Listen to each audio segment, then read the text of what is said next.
We got the wrong. Yeah. So we're going to turn this off. Yeah. Next week, we're going to see what we're doing. We're only going to drop all the way back and then 5 o'clock and then we'll drop back down.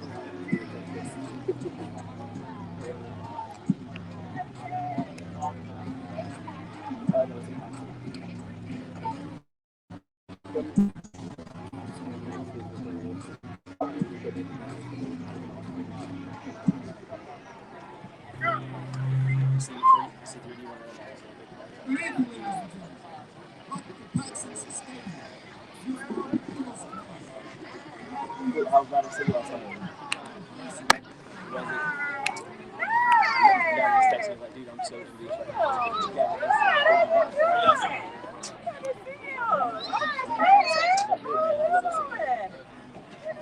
All right, cool. All right,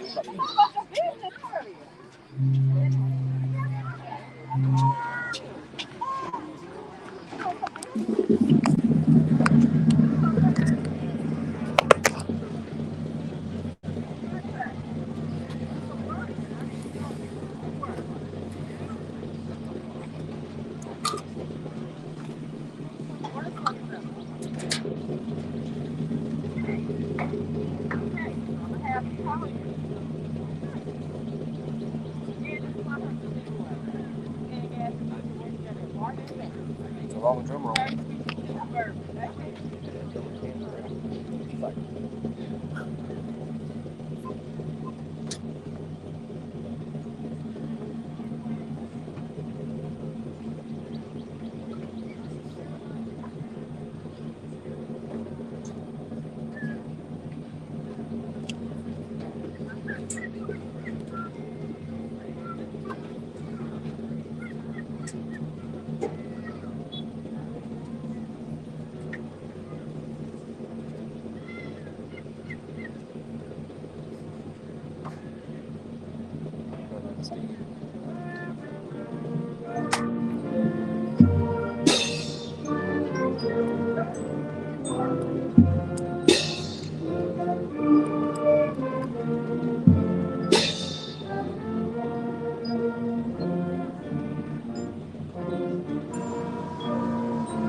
I got you.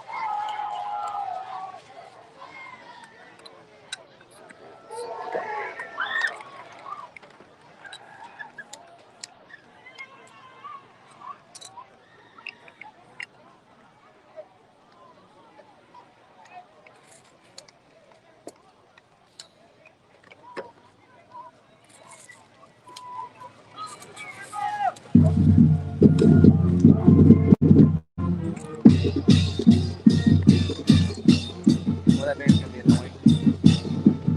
What? Come on. Trying to get the volume. We are live tonight at Paxon High School, where Paxon will host your Baldwin Indians. Welcome, everybody. I am Dylan Denmark, joined alongside by Devin Runnels. Baldwin will be opening to receive the kick to start the game, as we are still waiting for Paxon to come onto the field, as Baldwin is on the field tonight. Baldwin's in the white tops and black bottoms, and Paxon is in the all navy blue with their gold helmets. Baldwin comes into this game after having their best performance on the season after beating Bradford last week, 38-21. Paxon comes in with only one win, but they've had a really tough season. They started the season 1-1 with a loss to Inglewood and a win over Wolfson, and since then it's been 5 straight losses. Last week, Paxon lost to Swanee 51-12, traveling all the way to Swanee. And the week before, losing to Ed White. But it was good for last week, Baldwin, as Paxon comes onto the field, coming out of their own end zone. Baldwin, after losing 2 straight games against Episcopal and Jackson, losing the last play of the game against Episcopal 20-14 and losing by a single point against Jackson, for Baldwin to get back on the winning track and beating Bradford 38-21 with 2 defensive touchdowns and 3 touchdowns through the air, from 2 from Ethan Krause, 1 from Jalen Hitchens. Now comes onto the field. No video tonight. We're having a little bit of issue, but we'll still be able to give you the game through audio. As always, Paxon will be kicking off right to left from our Burkins Chevrolet broadcast booth. Baldwin last week threw for 240 yards and ran for only 20. 19 of those yards coming from Vonnie Harvin.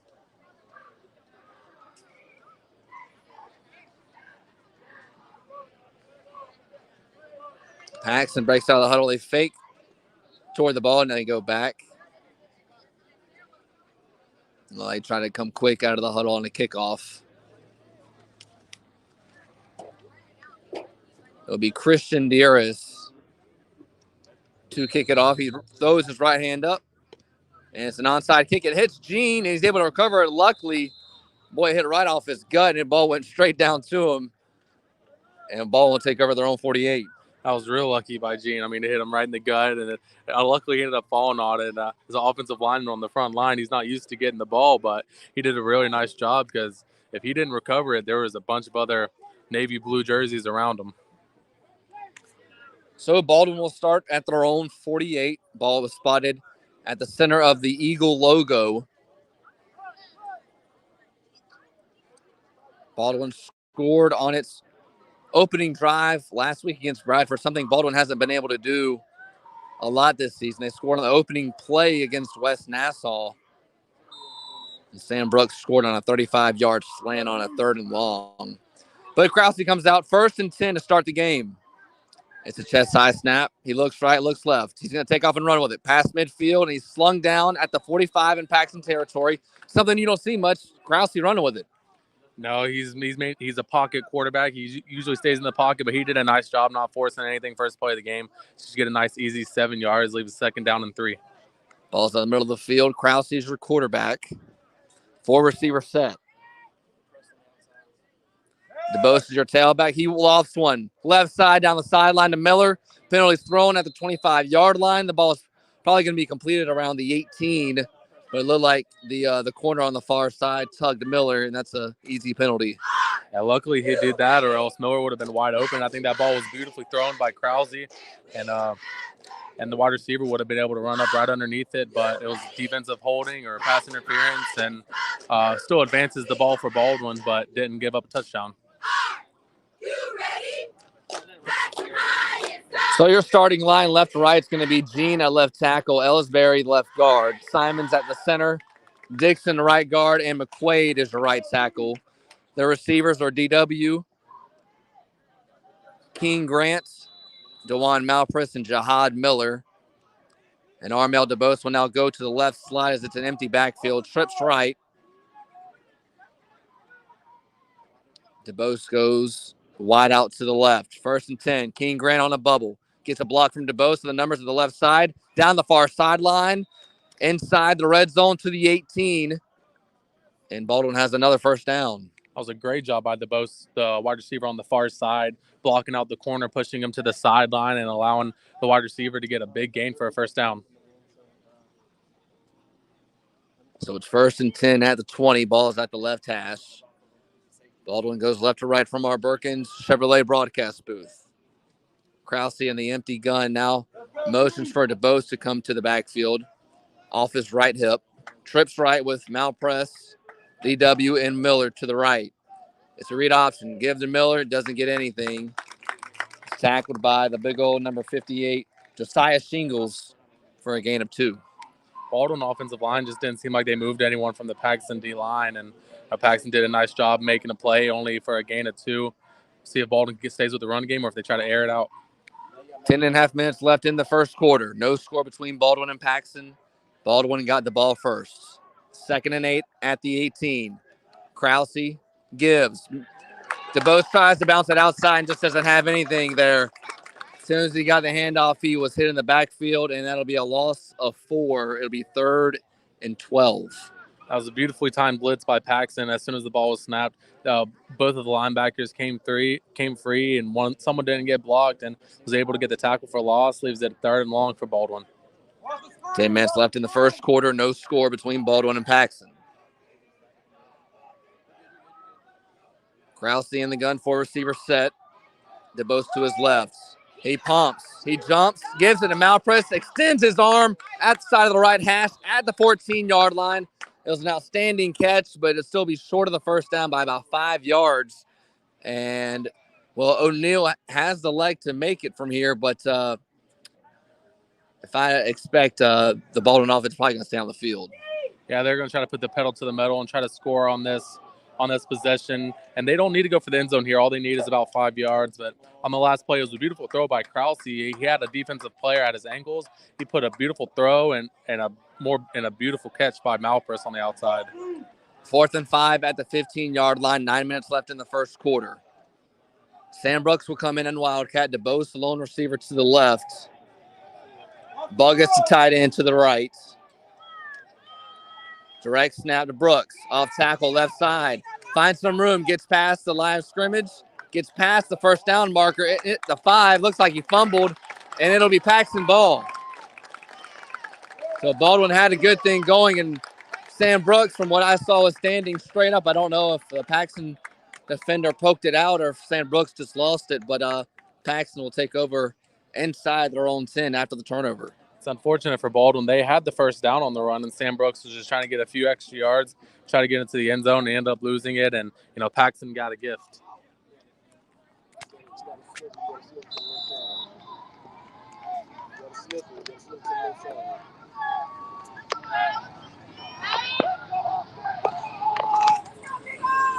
It's a run up the gut and runs into a mosh pit of white jerseys. For a loss of 2, the ball came out, but it was down, and it'll be 2nd and 13.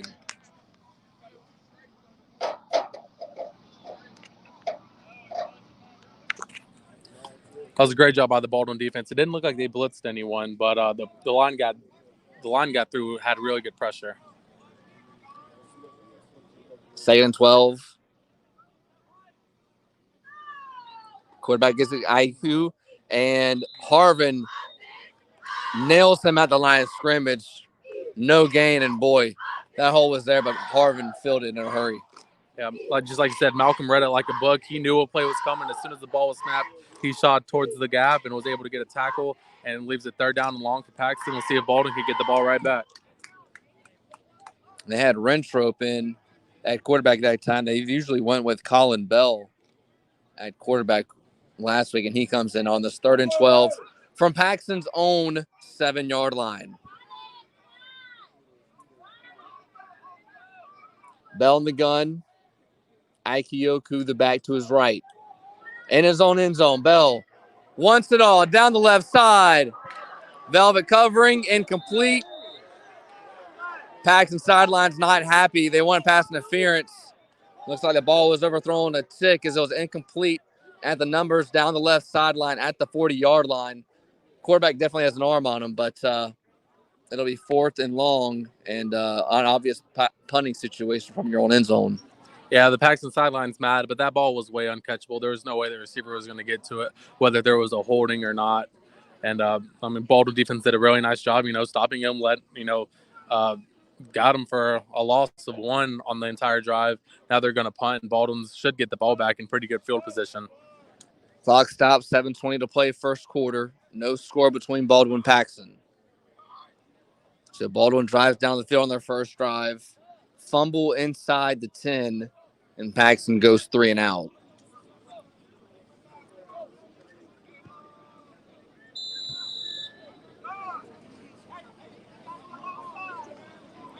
Punting is Ed Sturgeon with his heels all the way backed up to his own end zone. It's a good snap. Boots one away. It's high, real short. Bounces at the 30, takes a baseball bounce. Sam Brooks runs backwards, gets it at the 40, runs around at midfield at the 40, down the right side to the 30, to the 25, and he's tackled at the 22-yard line on top of the painted white numbers at the 20-yard line.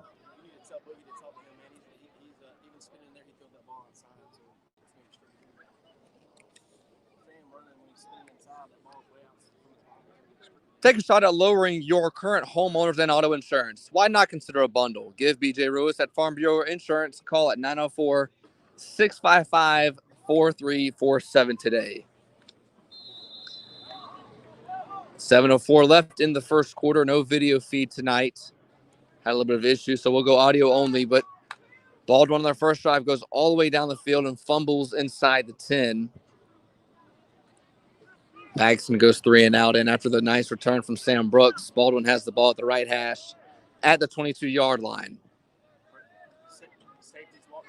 Trips left with Brooks, Grant, and Miller to the left, to both the back in the backfield. First and 10 of the 22, and it'll be a delay of game. Something that Baldwin had a lot of issues with last week, and it'll be first and 15.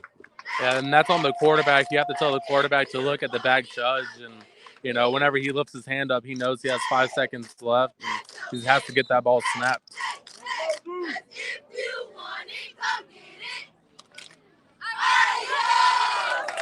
Now press the lone receiver to the right. No safety over top.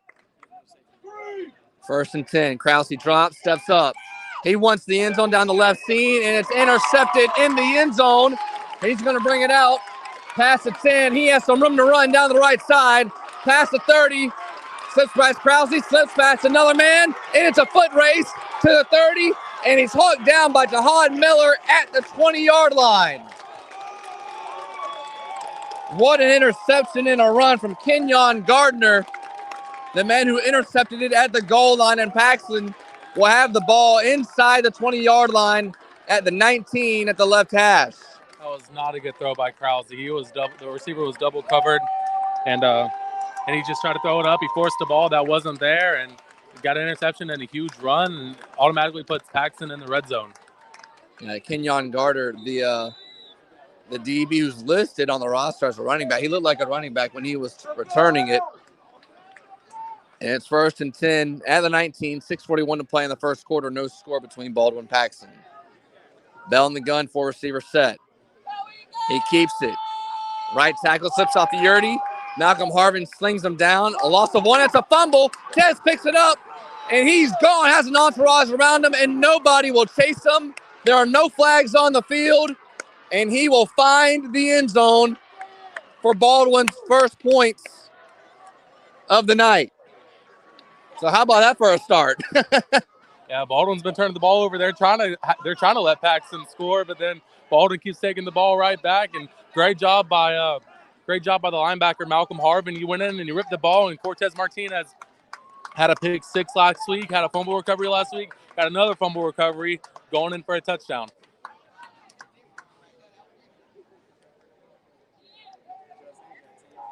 So Paxson has an 80-yard return on an interception from their own end zone. First play goes off tackle. Harvin strips it. Tez picks it up and goes 65 yards. And Baldwin leads Paxson 6-0.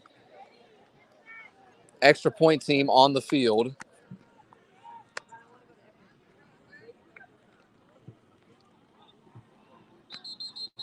And the whistle blows. Looks like someone has an equipment issue.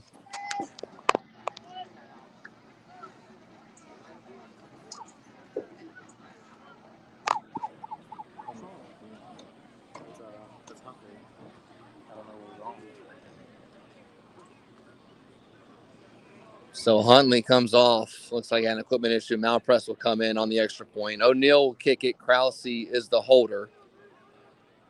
With 6:23 left in the first quarter. Almost blocked. Has plenty of leg, and it's good. And Baldwin leads 7-0 over Paxon. You're listening to the live Baldwin Sports broadcast on the YouTube channel On the Mark with Denmark. Protecting your investments and your family is essential when things go wrong. That's why you need home and auto insurance. BJ Ruiz here with Farm Bureau Insurance in Duval County, where we have been providing insurance policies for clients like you the last 60 years. We have competitive rates, offer bundle discounts. Please call BJ Ruiz for a free quote today with Farm Bureau Insurance, 904-655-4347. Real people, real service. Farm Bureau.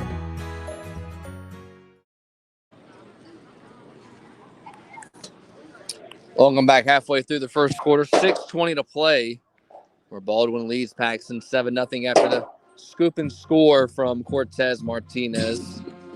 Malcolm Harvin strips it. Tez picks it up, but this is one of those games where Baldwin's played a lot of tough teams the last couple of weeks. Every game but last week, Devin. Ironically, Bradford's been the best team Baldwin's played. And Baldwin puts together their best game, winning 38-21. Every other game leading up to that point was a one-possession game.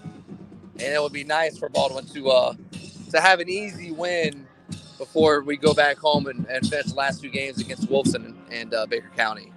Baldwin's offense played the best that they have last week, but there were still tons of inconsistencies, which is exactly what's going on at the beginning of this game, which they needed to get it together because this is not Bradford. This is on a whole different level of what Baldwin played last week. O'Neal boots it from his own 40, going left to right. It's a high onside kick, and he goes down on it between the right hash and the numbers. So Paxon will take over at their own 47, 6:20 to play in the first. Baldwin leads 7-0. So Baldwin's have 3 touchdowns on defense since last week. And Bell and Paxon's offense will come onto the field, hoping for some better success. Baldwin's missing a D-line. They have a 5-man front.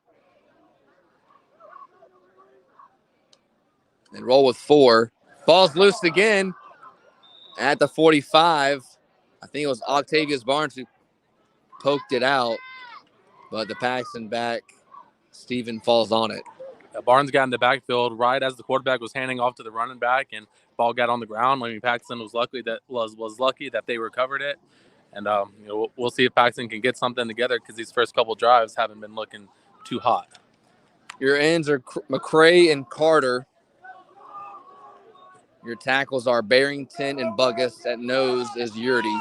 Your backers are Malcolm Harvin, Octavius Barnes, and Tez, 2nd and 11 from Paxon's own 44. And McCray slings him down from his own 32-yard line. He took his 3-step drop, and McCray was right in front of his face. The transfer from Trinity. Got his first game against Baldwin last week. Has made an early impact. And in the defensive backfield, it's Sam Brooks, DeBose, and Donald Velvet on this 3rd and long. I'm not sure if McCray just beat his offensive lineman that bad or if there was miscommunication on offensive line, but it seemed like no one blocked him, and he got there really quickly. 3rd and I'll say 20. 5 minutes to play in the first. Baldwin leads 7-0. Bell for Paxon. Drops back. Carter comes. Almost gets to him. And he's brought down. Gets to after he has to escape the pocket quickly. Carter was coming as fast as he could off the edge. Untouched. And Barrington and Yurdy bring him down on this 4th down. That's about 4th and 18. Paxon will punt from the left hash at their own 36-yard line. Every time the Paxon quarterback has dropped back to pass, I mean, there has been a Baldwin defender right in his face as soon as he gets done with his 3-step drop. And, they're going to have to do something because the strong part of Baldwin's team is that defensive line. So if they can't block anyone, the Paxon's going to be in for a long night. 4:20 to play in the first. It's a good snap. It's another high short punt. Bounces at the 35. Sam Brooks watches it, bounces again, then picks it up at the 32 at the left hash. Swings around, slips a tackle, and he's brought down finally by 4 blue jerseys at his own 32, but there's a penalty thrown near the line of scrimmage at the 40-yard line. The penalty was late as Sam Brooks was getting slung by defenders for Paxson. Baldwin leads 7-0 after the Tez. It's the Paxson and first foul on ball, so the penalties will all set. But if you're just joining us, Cortez Martinez got a scoop and score that went 65 yards and pretty much offset what Baldwin did on their first drive after fumbling inside the 10-yard line after Baldwin went for it on a 4th and 5. And now Jalen Hitchens will come in.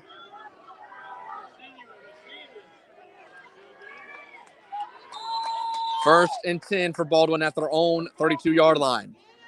Hitchens gives to Vonnie. Bounces off the defender. Gets around the edge past the 40. Gets to midfield, and he's brought down by 2 defenders. The ball is loose, and Paxson takes over. So an excellent run by Vonnie, but the ball is poked out, and Paxson will take over at their own 48-yard line. Boy, a lot of turnovers so far. This is a sloppy game. I think there's been more turnovers this game than there was last week, the whole game. And, we're only 9 minutes into the game. I mean, Baldwin's been moving the ball well whenever they do have the ball, but they've just been turning the ball over a lot. Luckily, their defense has been holding them out, and, they've held Paxson to negative yards on the day so far. So Paxson will have the ball at the right hash at their own 47. 3:56 to play in the first. Paxson trails Baldwin 7-0. Bell under center. And it'll be a speed option to the right to Steven. And he'll be hit out of bounds by the corner on the far side. Sam Brooks in front of Baldwin's sideline. Ball will be spotted at the middle of the field. So a gain of 3, and it'll be 2nd and 7. Clock stops with 3:44 to play in the first quarter. Kind of seems like Paxton's already digging deep into the playbook, a little over halfway through the quarter, because they've been able to really do nothing on this Baldwin defense. But finally, they get a few yards. 2nd and 7 from midfield. Paxson goes under center again. And he's quickly walloped and brought down by Harvin as Carter and Yurdy were on top of him. And it doesn't look good as Bell is still on the ground as he falls on his back as he gets assistance from his trainer. We'll go to commercial break. Baldwin leads Paxton with 3:36 to play in the first quarter, 7-0. Easy, honest pricing, worth my drive. Hi, I'm Larry Burkins from Burkins, Chevy in McClenny, and those aren't my words. Those are the words of our customers. We don't play games to sell a vehicle. We do business the right way. All of those incentives you hear other dealers advertising, well, you get those at every Chevy dealer. And if Chevy makes it, we have it or can get it. Come on. So make the easy drive to deal with Burkins Chevy. It's worth your time. Highway 90 in the heart of McClenny or BurkinsChevy.com. Chevy, find new roads. Come on.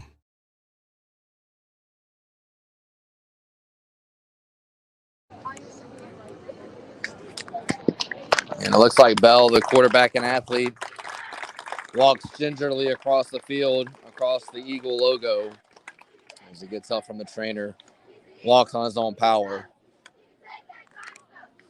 But Baldwin so far, record is 4-2. Their 7th consecutive game after having first game canceled and the second week was a bye. And their next 2 will be at home against Wolfson and Baker County. And Baker County's playing probably the best game in the area tonight against Ed White for the district championship. So the winner of that game will host a playoff game. Baldwin will get them at home in 2 weeks.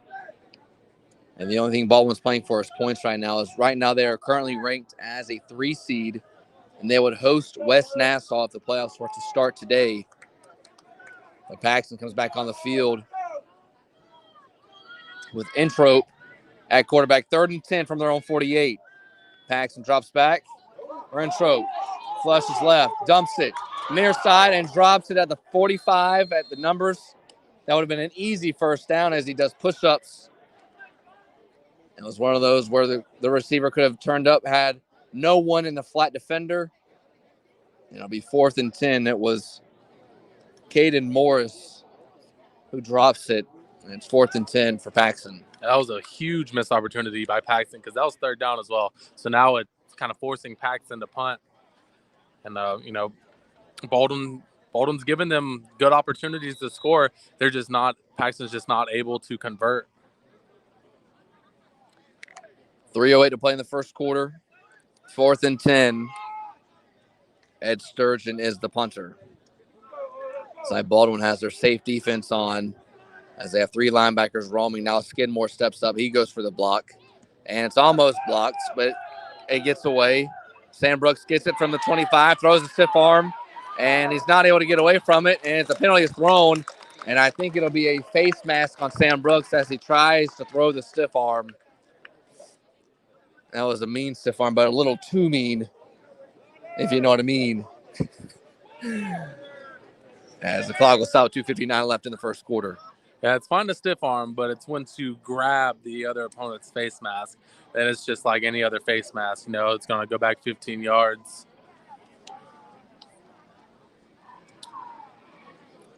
So there's a water timeout on the field. Timeout brought to you by Commercial Metals, the official sponsor of Baldwin Athletics, and it will be a face mask on Baldwin. So Baldwin was going to take over at the 22, and it'll be half the distance to the goal, so they'll take over at their own 11 at the right hash. Baldwin leads 7-0 after the Cortez Martinez scoop and score that went 65 yards. Hitchens back in at quarterback.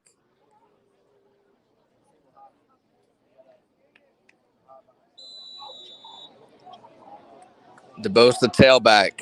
4 receivers. DeBose gets the off tackle between the left guard. Tries to bounce it right. Has some room. Past the 25 to the 30. And he steps out of bounds as he's still running past midfield and just tapped his little toes on the sideline at the 35-yard line. That was a great run. I mean, he saw the hole open and he cut it back to the outside, and Jahad Miller was his far side wide receiver, and he had the awareness to still block his corner. When usually a run flows away from the wide receiver, he usually just stops in his tracks. 1st and 10 at Baldwin's own 34. Hitchens gives it to DeBose again behind his right guard. Musters a couple of yards and gets 3 after he was initially headed to the line of scrimmage. And, Devin, a lot of coaches say speed is something you can't coach. Vision is also another thing you can't coach. You can beat a guy's head as many times as you want. Even though the hole is here, see the cutback lane, and DeBose definitely can see the cutback lane like not like most guys. Yeah, I've ran the ball once as a running back, and that was in the spring red and white game. Let me tell you, it was really fun, but it was not as easy as it seems. 2nd and 6 from Baldwin's 38-yard line. Hitchens drops. He wants it down the left seam to Grant King, and it's intercepted at the 40-yard line. No, the referee comes in and says it's incomplete. King Grant had the smash route on the corner from the left slot. Ball falls incomplete. Looked like he had it, but I guess he drops it as he was coming to the ground. 2:07 left to play in the first. Paxton trails Baldwin 7-0.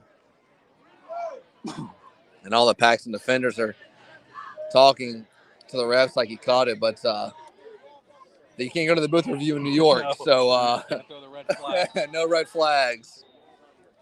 No huddle review, I guess you should. That would be the more.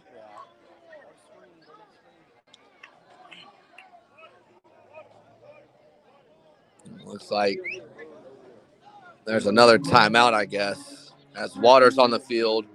2:07 to play in the first quarter. Baldwin leads Paxton 7-0. Baldwin will have a 3rd and 6 from their 38-yard line with the ball at the right hash. But if you're just joining us, Cortez Martinez starts the game with a scoop and score, Baldwin's only touchdown.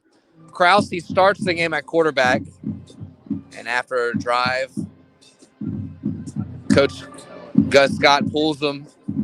And in comes Jalen Hitchens. And his first play, he gave to Vonnie Harvin Vonnie Harvin got 15 yards and then fumbled. And then DeBose gets a nice pickup after Baldwin was backed up to their own 11-yard line. And they'll have 3rd and 6 after this timeout. Brought to you by Papa John's Pizza in Baldwin, Florida. Not only pizza, but wings, not burgers. Wings, pasta, pizza, calzones, meatball subs, and a whole lot more right at the intersection of US 90 and 301. I'm Dylan Denmark alongside Devin Runnels. Baldwin will try to get the first down going left to right from our Burkins Chevy broadcast booth as we are set up on the Paxon home side. Baldwin's in the white tops, black pants. Paxton's in the all navy blue with the golden helmets and the gold numbers.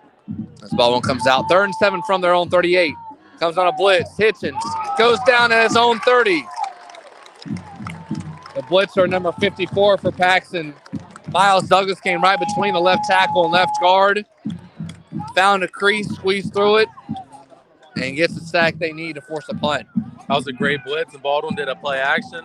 And as soon as he got done faking the run, he turned around. There was someone right in his face, and there was nothing Jalen Hitchens could have done. Luckily, he held on to the ball, and now Kevin Pardo is now on the field to punt.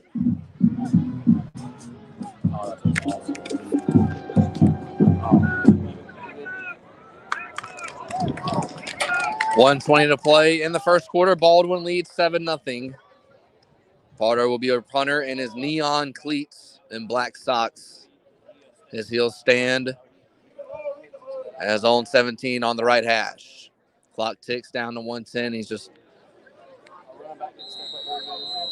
now the delay of game.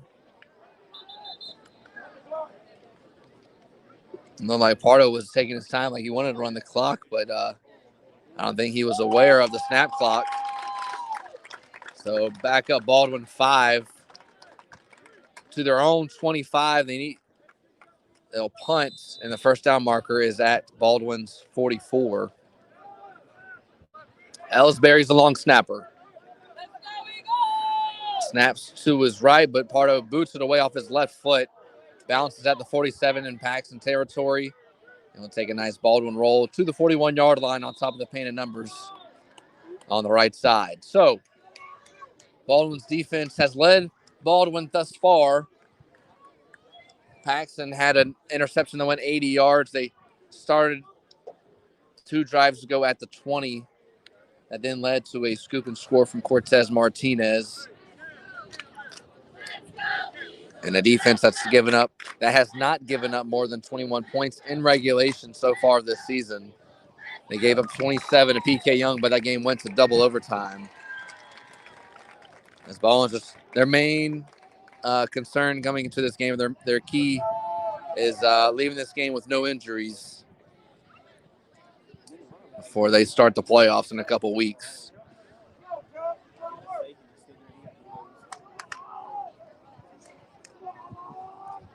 We give to Steven behind the guard, and it goes absolutely nowhere. Buggist in on the tackle in the backfield, a loss of 2. It'll be 2nd and 12. His Baldwin defense has really been bailing the offense out. Offense has been turning the ball over a lot, but his defense has done a really nice job keeping Paxton to no yards or even loss of yards. I think the only positive play that they've gained was probably one on the last offensive drive. But Baldwin defense, it's been a staple all year for this team, and, it's showing out tonight. 20 seconds left in the first quarter. It looks like they'll get one more play in before the clock hits triple zeros. It'll be 2nd and 12 for Paxton at their 40-yard line. John Winthrop is your quarterback. Harvin comes on a blitz. Bobbles the snap. Tries to get off on the screen. Does. Caught it at his own 38. Cuts across the field. Is at the middle of the field. And we've been brought down by Armel DeBose. And that will end the first quarter. Baldwin leads 7-0 over Paxton.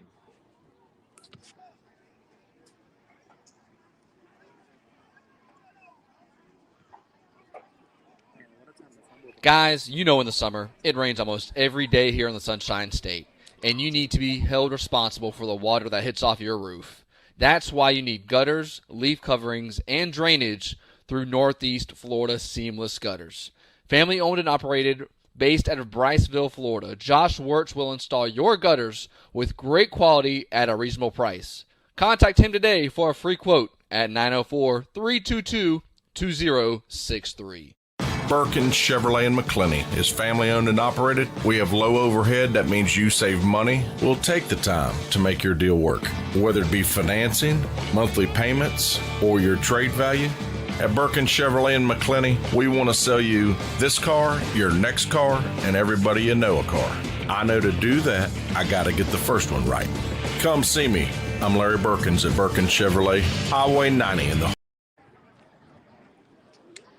Welcome back to the start of the second quarter. Baldwin leads Paxon 7-0. No video tonight as we had a little bit of issues, but we're still able to give you the game through the audio. If you're just joining us, Baldwin's only touchdown has been from a Cortez Martinez scoop and score that went 65 yards, and been a pretty sloppy game for both offenses with quite a few turnovers. And Paxon will have the ball at their 48-yard line, just above the Eagle logo at midfield. On this 3rd and 5. Baldwin jumps on the hard count. And it was Barrington, the 3-tech. And if it's not a first down, I think it should be. But if not, it'll be really close. And another penalty from the Baldwin defense.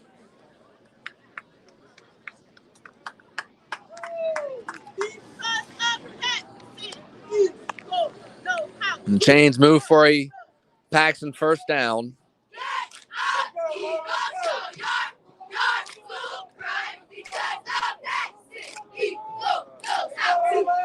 Wing right.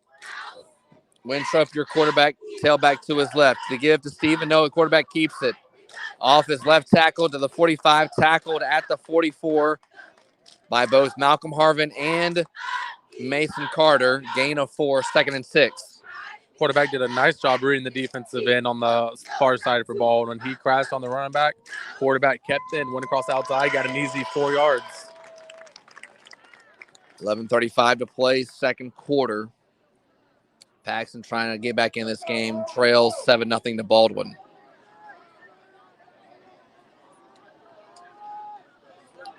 Winthrop in the gun. 2nd and 6 in Baldwin territory at the 43-yard line. Ball is at the left hash. 3-step drop. Winthrop faces pressure. Steps up, jumps, throws it. Finds the receiver. Caught at the 35. Turns the field. Down the left sideline. Tackled at the 25-yard line. And it'll be another Paxon first down from the catch, Caden Morris. It's the first time Paxton's really moving the ball down the field, and I think that's the first time when the quarterback has dropped back, there's not instantly been a Baldwin defender right in his face. And, obviously a crosser came free, and they were able to pick up easy yards to get inside the Baldwin 25-yard line. 1 minute into the second quarter. Paxon trails Baldwin 7-0 on this 1st and 10. Left hash, ball's at the 25-yard line for Paxon.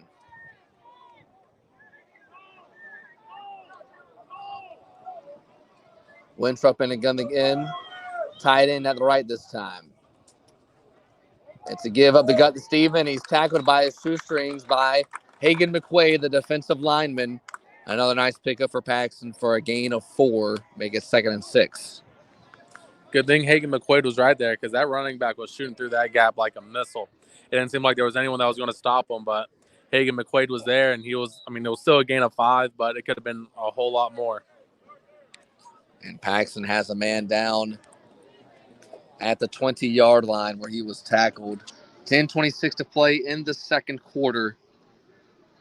Baldwin leads Paxon 7-0. We'll be back right for this. Guys, in the summer, it rains almost every day here in the Sunshine State, and you need to be held responsible for the water that hits off your roof. That's why you need gutters, leaf coverings, and drainage through Northeast Florida seamless gutters.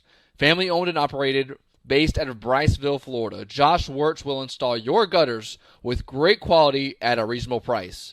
Contact him today for a free quote at 904-322-2063. Burkins Chevrolet in McClenny is family owned and operated. We have low overhead. That means you save money. We'll take the time to make your deal work. Whether it be financing, monthly payments, or your trade value, at Burkins Chevrolet in McClenny, we want to sell you this car, your next car, and everybody you know a car. I know to do that, I got to get the first one right. Come see me. I'm Larry Burkins at Burkins Chevrolet, Highway 90 in the heart of McClenny. Or BurkinsChevy.com. Chevy, find new roads. Come on. Protecting your investments and your family is essential when things go wrong. That's why you need home and auto insurance. BJ Ruiz here with Farm Bureau Insurance in Duval County, where we have been providing insurance policies for clients like you the last 60 years. We have competitive rates, offer bundle discounts. Please call BJ Ruiz for a free quote today with Farm Bureau Insurance, 904-655-4347. Real people, real service. Farm Bureau. It was Stephen Aikioku, the running back for Paxon, who was hurt. Walks off on his own power. And 10.5 minutes left in the second quarter for Paxon on the 2nd and 6 at the 20-yard line. It's a run up the gut as the entire defensive line for Baldwin bottles them up. Gain of 1 possibly for the tailback, Kenyon Gardner. So it'll be 3rd and 4. It'll be a long forward with about 10 minutes left in the second quarter. I mean, Paxson hasn't done really anything special, just a couple of runs here and got loose on one short throw, a crossing route over the middle.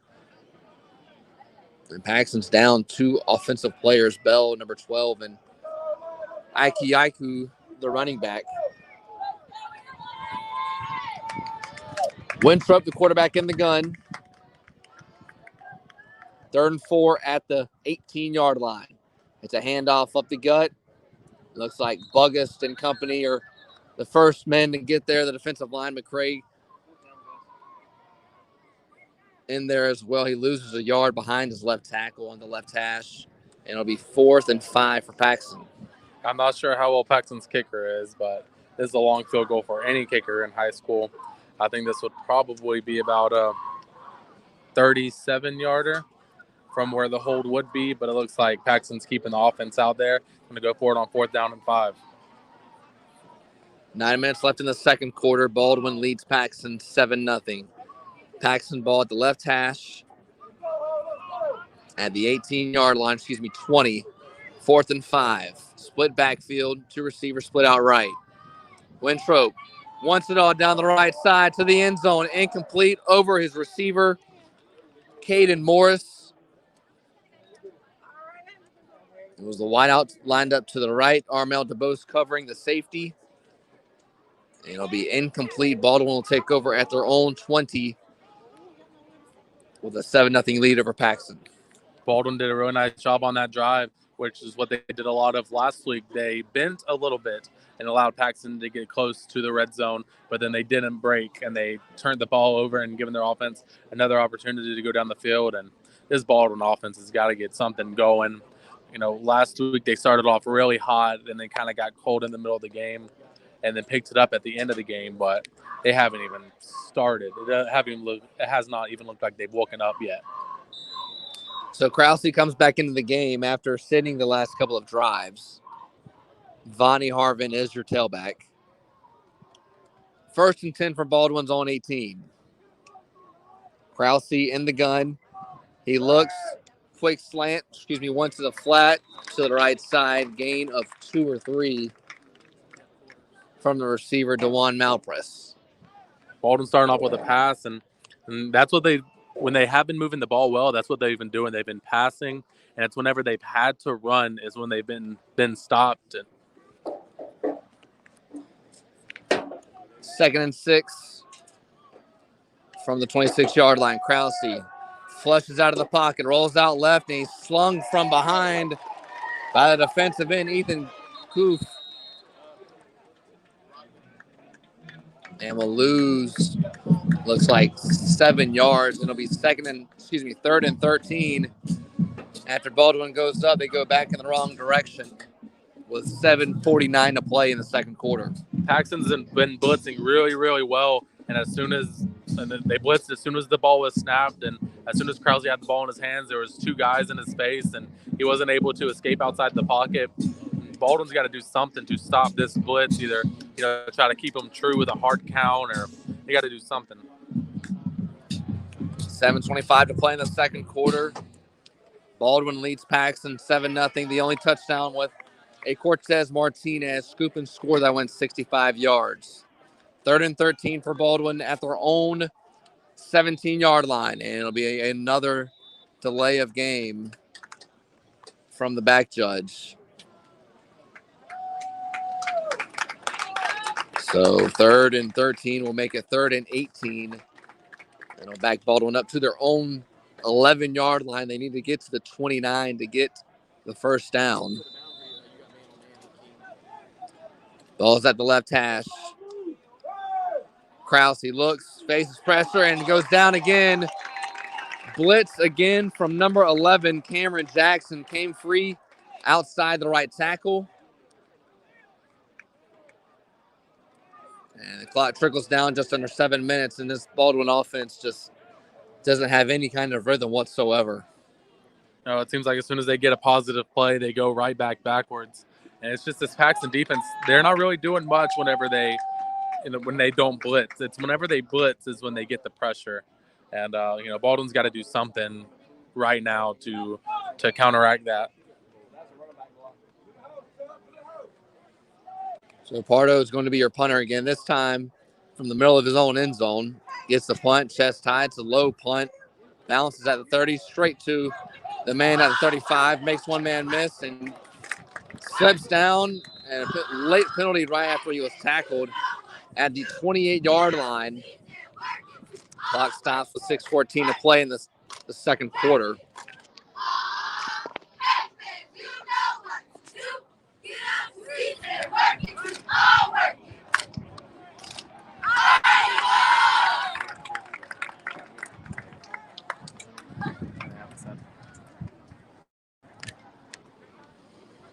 The call is a personal foul. I guess targeting on Paxson. So it'll still be nice field position, but it'll back Paxson up to the 43-yard line in Baldwin territory. And it'll be a water timeout on the field, brought to you by the official sponsor of Baldwin Athletics, Commercial Metals. I'd like to thank them for all the support they've done financially with not only just Baldwin's football team, but all Baldwin Athletics. As temperatures right around the low 70s. The kickoff was a little muggy when the game started, but the sun's finally away as it gets dark earlier now as we have entered the fall.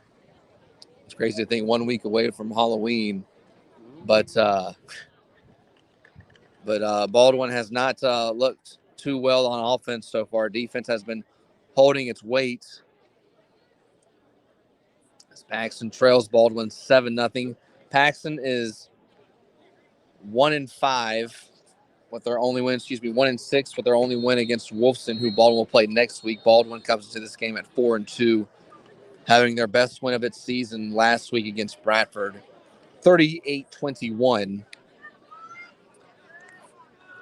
Krause and Hitchens have been swapping in at quarterback. Armel DeBose has been playing a lot of running back. As it'll be 1st and 10 for Paxton at the right hash at the 43-yard line in Baldwin territory. Linebackers crowd the line of scrimmage. Malcolm, the only man in the middle. Another handoff. Slips one tackle. Tackle from behind by McCray. And it looks like it'll be a face mask as the penalty was thrown at the line of scrimmage. Number 34, the running back, Gardner. It was originally a gain of 1. That's pretty much been the story of the game. Baldwin's really just been shooting themselves in the foot with lots of turnovers, lots of penalties. Giving Paxton the ball in really good position, and fortunately, Paxton has not executed very well, but it still is only a 7-point game, and they have shown sparks on offense. So Baldwin's going to have to step it up. 6:08 to play in the second quarter. Baldwin 7, Paxton 0. And after the penalty, it'll be 1st and 10 for Paxson at the 28-yard line. Make it 27 at the right hash.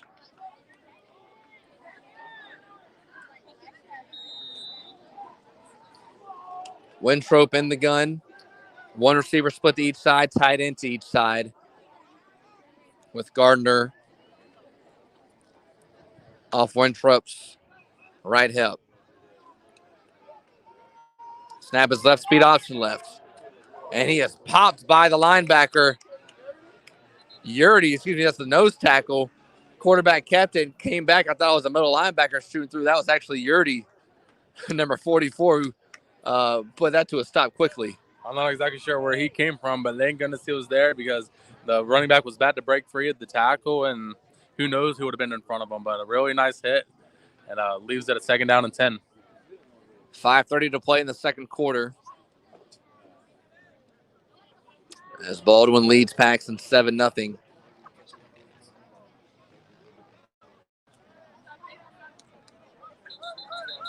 And the whistle blows as the referee goes over the center, points with his right index finger toward the running back, usually an equipment issue. Jacoby Marshall comes off the field, and Paxson calls a timeout on the 2nd and 11. But tonight, Baldwin was just looking to get a win and get out of here with a 7-0 lead with 5:18 in the second quarter as we're efforting a Baker County Ed White score. Baldwin will play Baker County in 2 weeks. Baker and Ed White is the probably the game of the week, district championship on the line.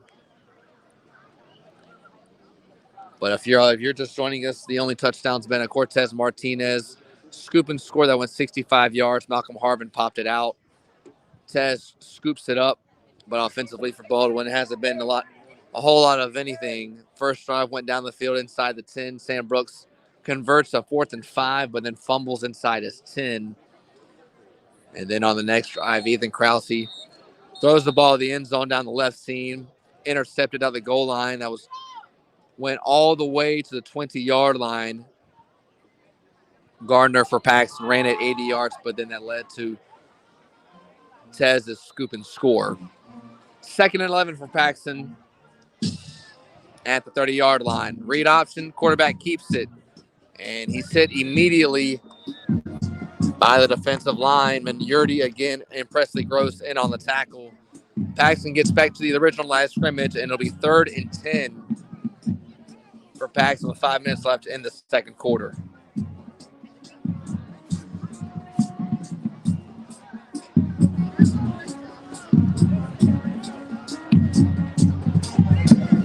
Clock trickles down, 4:45 left until our Mr. Chubby's halftime report. Baldwin 7, Paxson 0. As Jacoby Marshall comes in. Now number 12, their starting quarterback, gets hurt, and number 5, Stephen Aikioku, gets hurt. And Paxson looks like they're just throwing out any athletes they have. As I'm sure you haven't. You're playing A and B as Paxson burns another timeout. That's 2 timeouts within the last couple of minutes, and Coach Brown's not happy. Stands with his hands on his hips at the 35. I believe that's their 3rd timeout. But Paxson's down 2 guys offensively. Baldwin's offense hasn't been able to do much.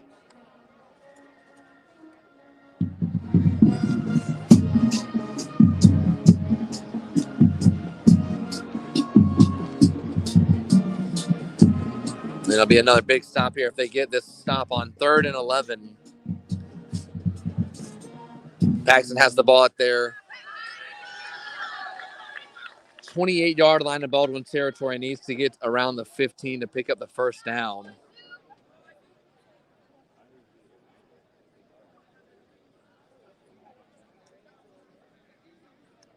Baldwin's next 2 games will be the homecoming game next week against Wolfson, and the regular season finale against Baker County in 2 weeks. That game will be next Thursday, not Friday next week against Wolfson.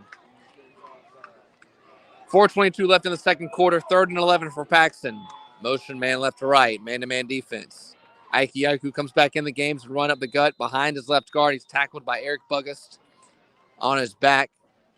Gains 3 to 4 yards, and it'll be 4th and 8.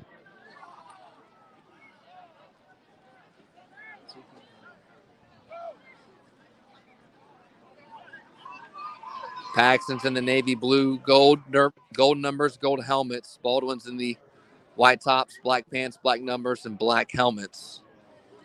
Clock ticks down. 3:45 left until halftime.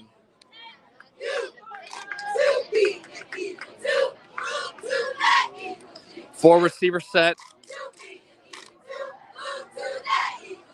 Wing behind the right tackle. Now a motion man goes to tailback.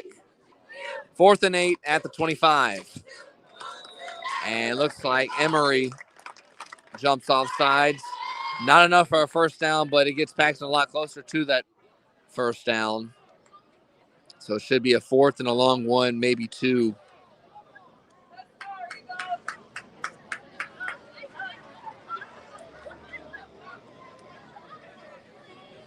As Emery comes off the field.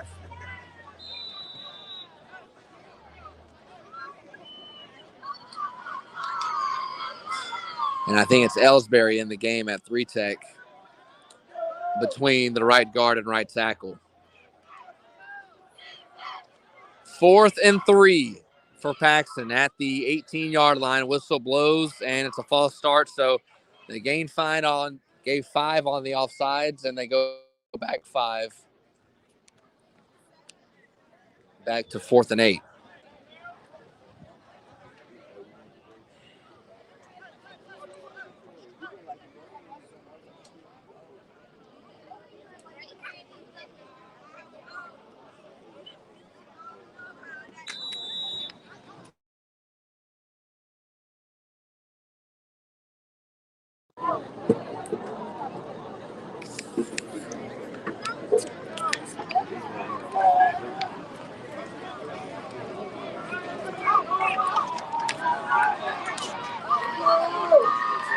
Fourth and 8 from the 24-yard line. Paxton drops, faces pressure, steps up, and runs into 3 defenders. Hagan McQuaid in on the tackle.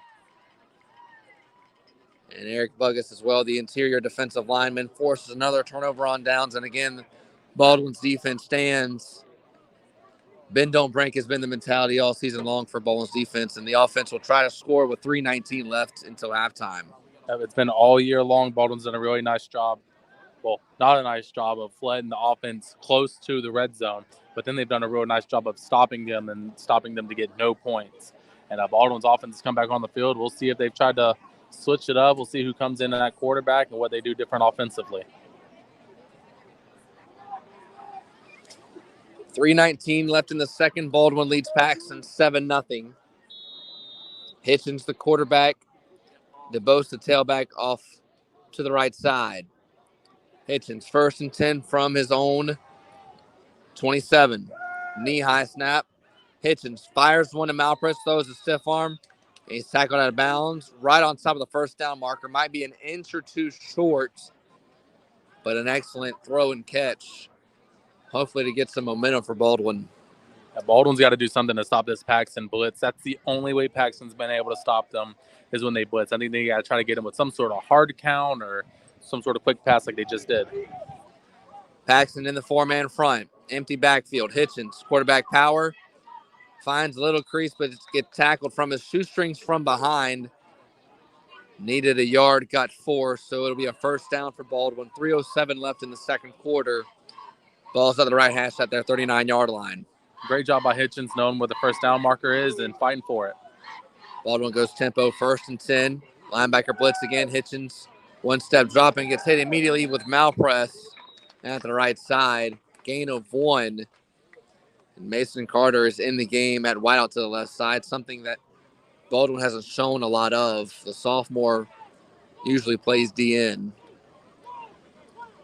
Carter and King lined up to the left. Malpress and Miller lined up to the right at wideout. RPO, Hitchens lofts one right side to Miller. Incomplete, but the penalty is thrown at the 43-yard line on the far side in front of Baldwin's sideline. And it's probably a pass interference. Yeah, there was a lot of hand fighting. I'm not even sure if it's going to be on the defense or the offense. There's a lot of hand fighting between both teams, and we'll see who comes out on top of it. Clock stops. 2:27 to play. It'll be a holding on Paxson.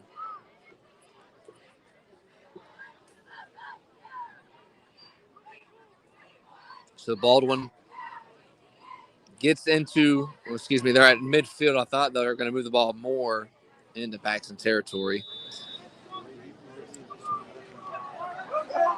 Ball's at midfield. One safety over top. Linebacker shows blitz. Comes. Hitchens. Screen pass to DeBose. Off his fingertips and had a lot of room had he caught it at midfield as he tried to dump it off to the left side. Incomplete. 2nd and 10 from midfield. Baldwin hasn't shown the screen a lot this year, and it shows right there Paxson wasn't ready for it. And if we would have caught it, then Baldwin, there would have been nothing but green grass in front of the offensive player. But unfortunately, the ball falls to the turf, and 2nd down and 10 at the 50. 2:22 to play in the second quarter. Baldwin leads 7-0 at midfield. 2nd and 10. Hitchens. Empty backfield. This is Sam Brooks. Tries to find room on the left side and doesn't get anything. And he wraps up by 8 defenders, the entire Paxson defense in the backfield. And not a lot of sense of urgency from this Baldwin offensive line. There's really nothing. It seems like nothing that they're able to do that they can stop this Paxson defensive line or the linebackers from blitzing. I think Baldwin's going to have to go with some sort of hard count here on 3rd down to at least try to get a free 5 yards before going for this 3rd down and long. Clock runs, 1:40 to play until halftime. 3rd and 15 from Baldwin's 44-yard line at the middle of the field. Trips left for Hitchens. Bell tie snap. He looks, fires one in the flat. Caught by Malpress, past midfield. He's at the 45, drags defenders, and he will be about 3 yards shy of the 1st down at the 40-yard line in Paxson territory. Excellent throw and catch on a whip from Hitchens. Like I said, beautiful throw. It was on a rope and a great catch by the Baldwin receiver, and he was able to get real close to the 1st down. He was trying to fight, then ended up going down, so he didn't get stripped, and makes it a lot easier on 4th down and 3 than it would have 4th down and 13. And Coach Shields and Baldwin's offense will call a timeout with 1:01 to play in the second quarter on this 4th and 3.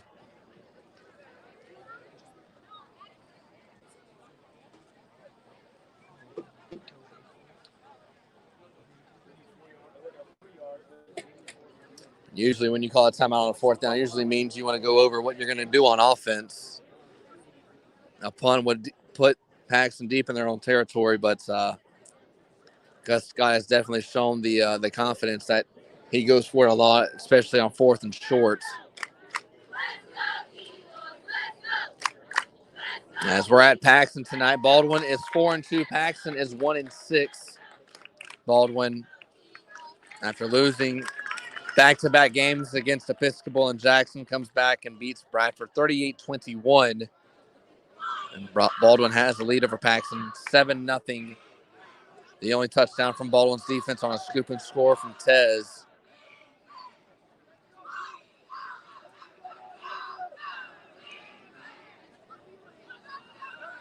And the offense will come back on the field. Hitchens, the quarterback. DeBose in the backfield up to the left side. August and Tez, the 2 tight ends to each side. And Baldwin has 12 men on the field.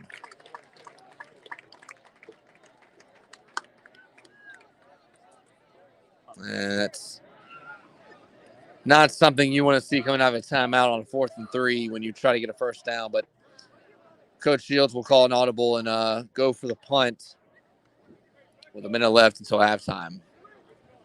That's real unfortunate. That's pretty much a wasted timeout for Baldwin. They just gave up. Come out with 12 players. That's just something that cannot happen. But Kevin Pardo's been punting well. see if we can pin them deep. Ellsbury, the long snapper. I'll snap it from the 48 in Paxon. Chest high snap. Pardo, low line drive punt. Caught it at the 12. Ball is loose, and he's able to recover it inside his own 10 at the 6-yard line. The man that tries to get to it was Donald Velvet. Boy, he got close. That was real close. Luckily, Paxon picked it up clean and didn't bobble it while he was trying to recover it. But Baldwin's defense, they're doing really well, and now they're just going to be licking their chops. I wouldn't be surprised if Donald Velvet, the defensive coordinator, started blitzing to try to force Paxon to either throw an interception because there's 54 seconds left, so Paxon's probably going to have to throw a lot, or try to get a safety of some sort. So Paxon has the ball at their own 6-yard line on a 1st and 10 with 54 seconds left. They trail Baldwin 7-0. Paxon been banged with injuries as Bell, their quarterback, has not came back in the game since he got hurt early in the first quarter. And Paxon will take a knee, and they'll be conservative and take it to the half. They'll have to take one more snap from their own 4-yard line, but not the start you want to see from Baldwin's offense today. No points. The only points came from the defensive side.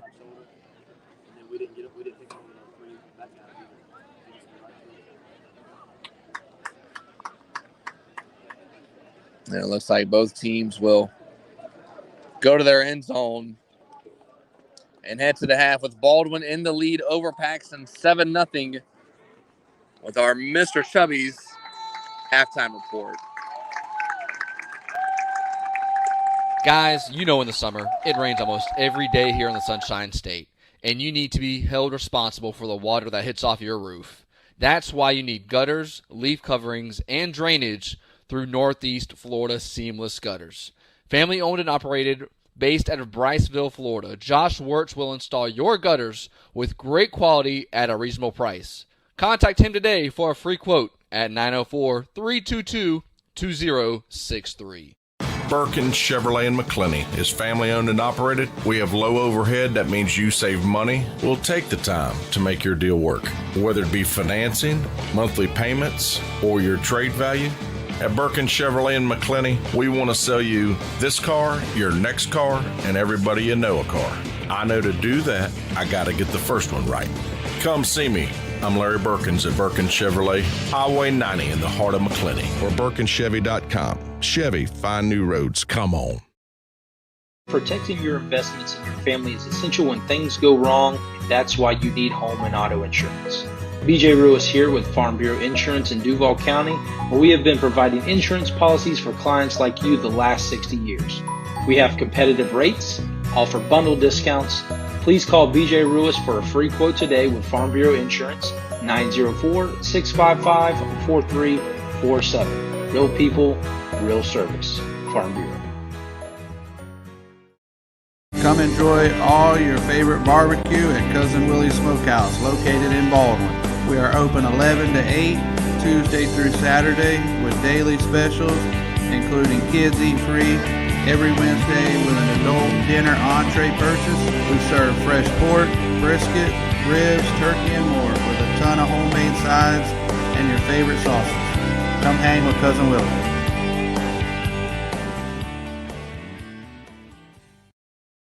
Hey guys, Dylan Denmark here, and I came home a couple weeks ago and I saw that the driveway was looking really nice, and I knew that my dad didn't have a pressure washer, but I knew that he had got it somewhere, and that was Randy Shepard from Northeast Florida Painting and Pressure Washing.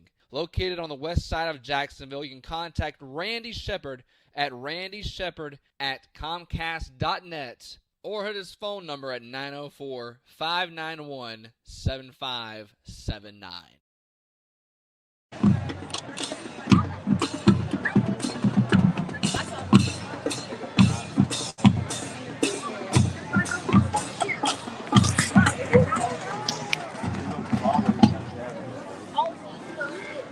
Welcome back to the Mr. Chubby's halftime report, where Baldwin leads Paxon 7-0.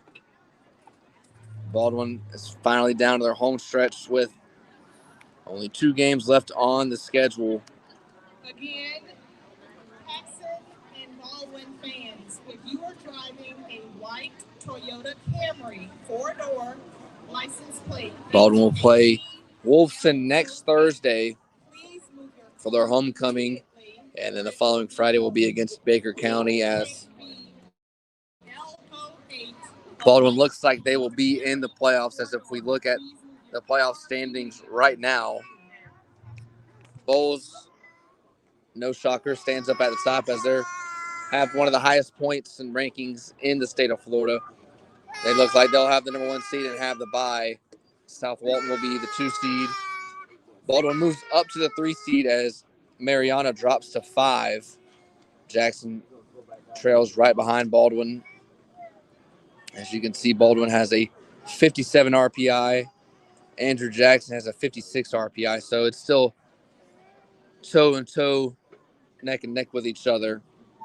And West Nassau barely in at the 6th seed, as Bay trails just on the outside looking in.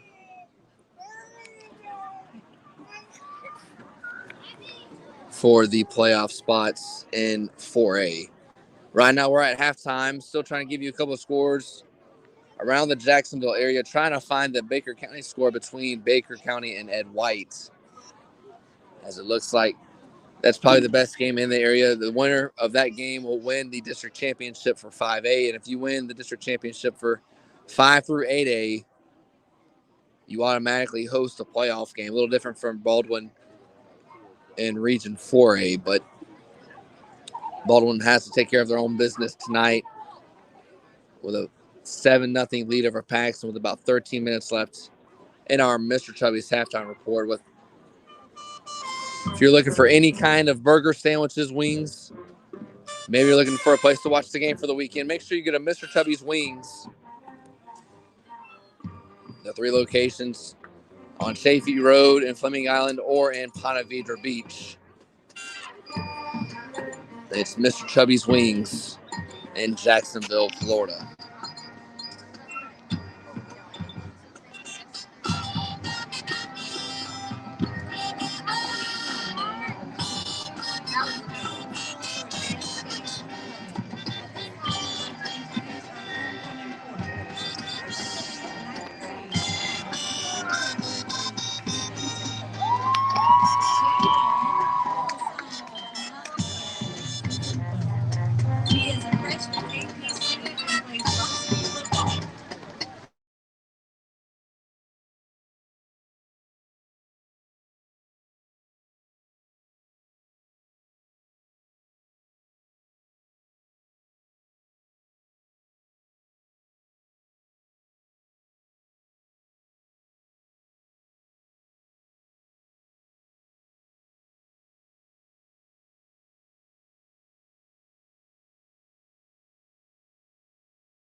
Baker County and Ed White are tied up at 8 apiece, as they just kicked it off and forgot about the 7:30 start time as Paxon goes through their homecoming court, as we still have just over 10 minutes left at halftime between Baldwin and Paxon.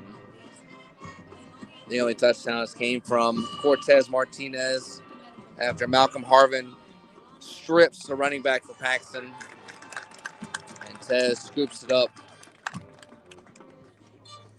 for the only touchdown of the game.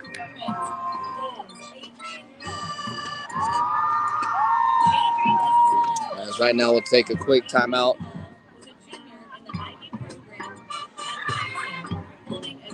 With our Mr. Chubby's halftime report.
Welcome back to the Mr. Chubby's halftime report, where Baldwin leads Paxon 7-0 as Paxon's going through their homecoming court tonight, as we'll give you a couple of scores around the Jacksonville area.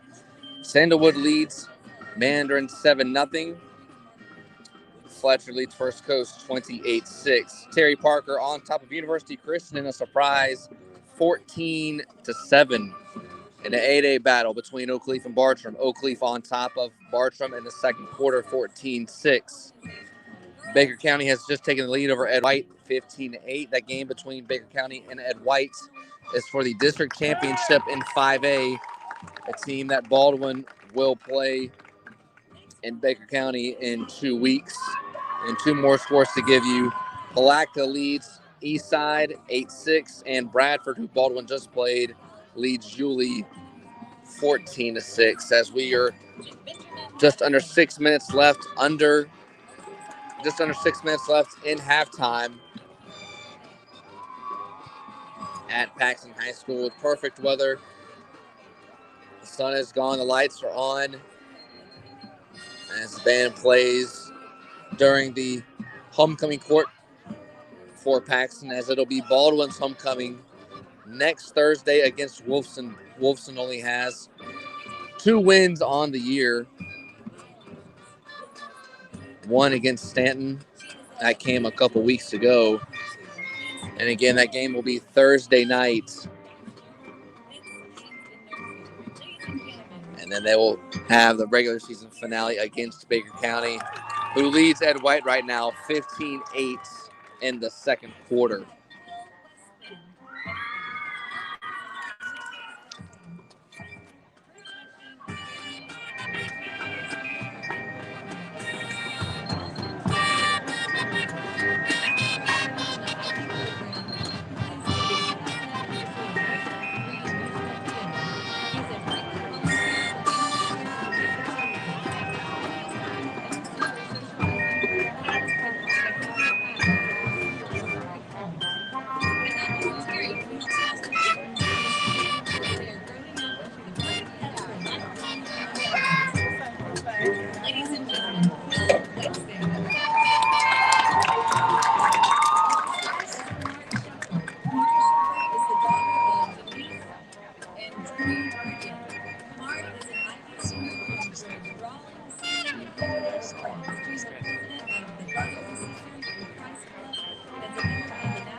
They play up and down.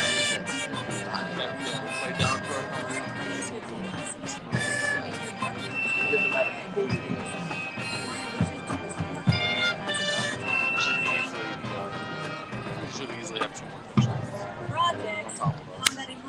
That first drive.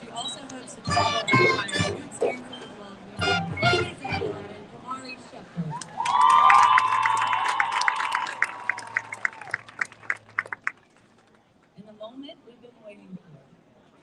And now, we are pleased to present you our 2021 Homecoming King, Nicholas Bell.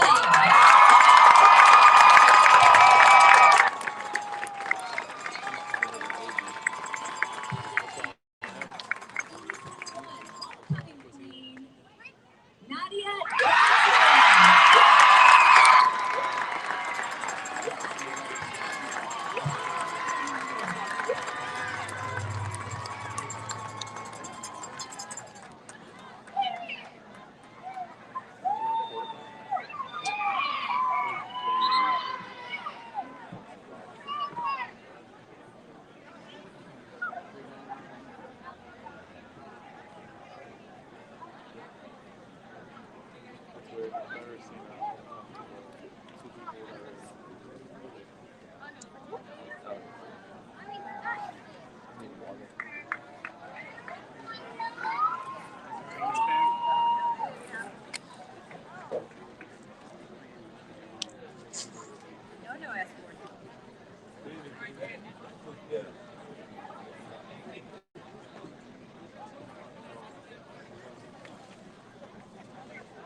But I'm tired of just thinking about it. I'm ready to start it.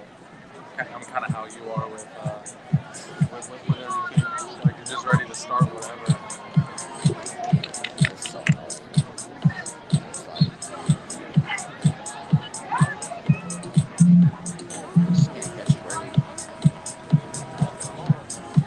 So nothing from no one.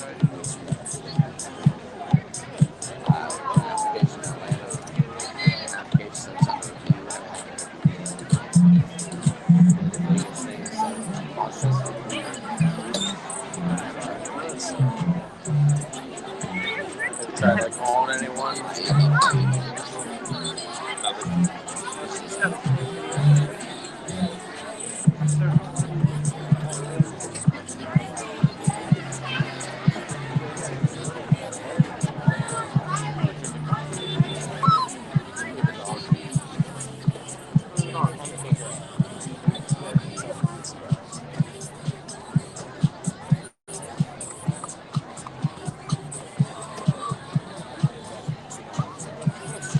Pick up the then you can take them over you want to take. He's going to come right back.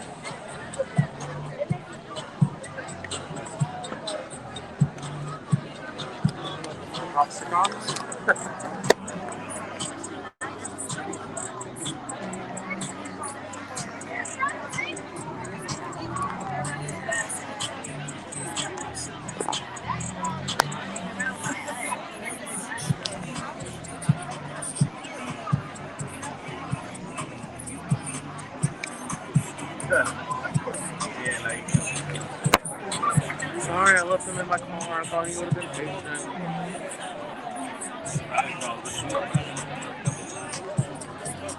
Hey, Chuck. You don't know where to go.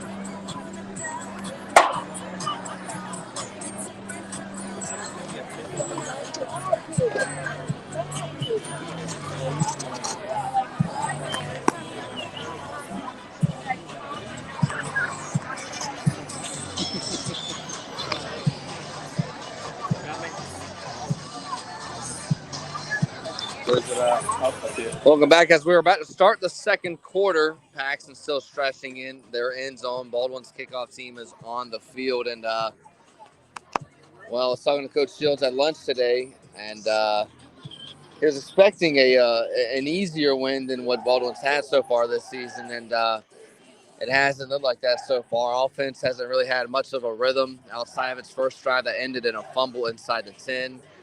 The only touchdown came from a scoop and score from Cortez Martinez. And, this Baldwin just has to find anything offensively because nothing has worked so far. That's the main thing, just offensive consistency. Each quarterback that you put in, Ethan Krause and Jalen Hitchens, have both made mistakes. Ethan Krause has had 2 turnovers. Jalen Hitchens he's looked a little better, but he's not nearly as natural thrower as Ethan Krause. And so far from what we see from this Paxton defense, we want to throw against them. We just aren't able to have the pressure, or we aren't able to have the time. Paxton's defensive line's been pressuring Baldwin very, very well.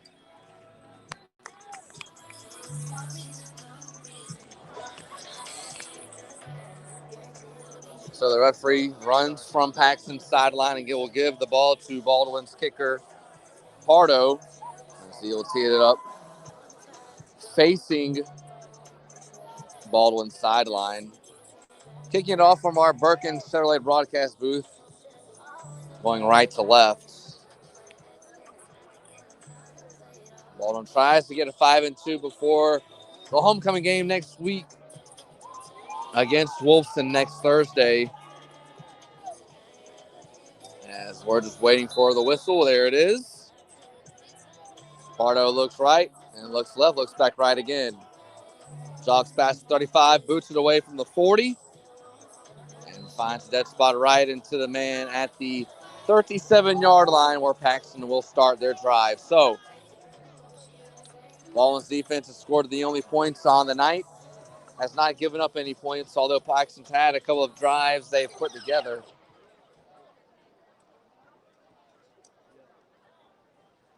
It looks like up front will be Buggus, McQuaid, Yurdy, and McCray with Pressy Gross on the outside. The linebackers, Malcolm Harvin, Octavius Barnes, and Tez. And in the defensive backfield will be Velvet, Brooks, and DeBose.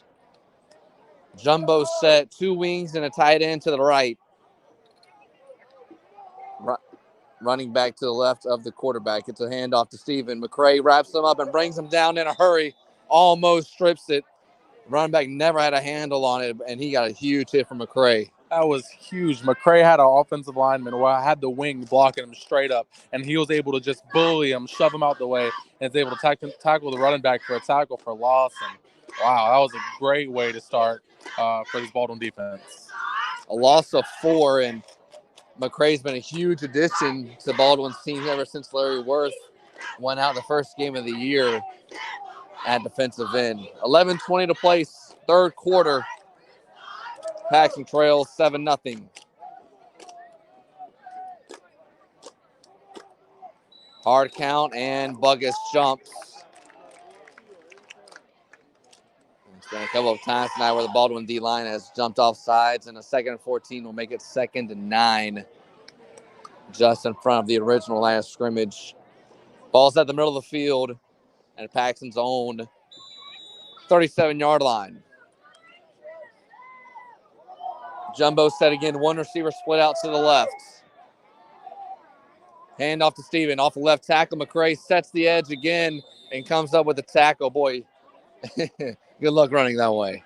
Yeah, they're trying to run to McCray's side, but he's just setting the edge and is not letting anyone on the outside of him. And as soon as they cut back inside, they're being swarmed by the rest of the Indians. And I mean, this defensive line's been doing really, really well. Linebackers have been playing well. So 3rd and 9 will make it 3rd and 11. 10:40 to play. Third quarter. Paxton got the ball to start the second half. Paxton's in the all-navy blue with gold helmets and gold numbers. Baldwin's in the white jerseys, black pants, black helmets, black numbers. 3rd and 11 for Paxton at their 35-yard line.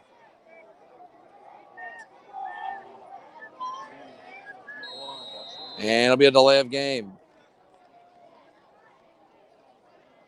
A lot of penalties thrown this thing.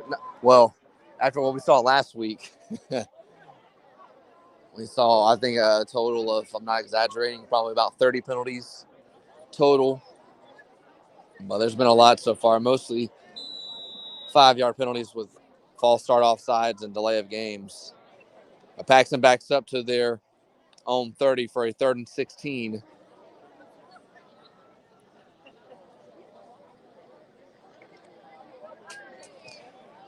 Winthrop, the quarterback, 10-15, third quarter, 10-15 left in the third quarter, 7-0, Baldwin leads it over Paxton. 3rd and 16 from their own 30. Winthrop, double wing set, and another delay of game.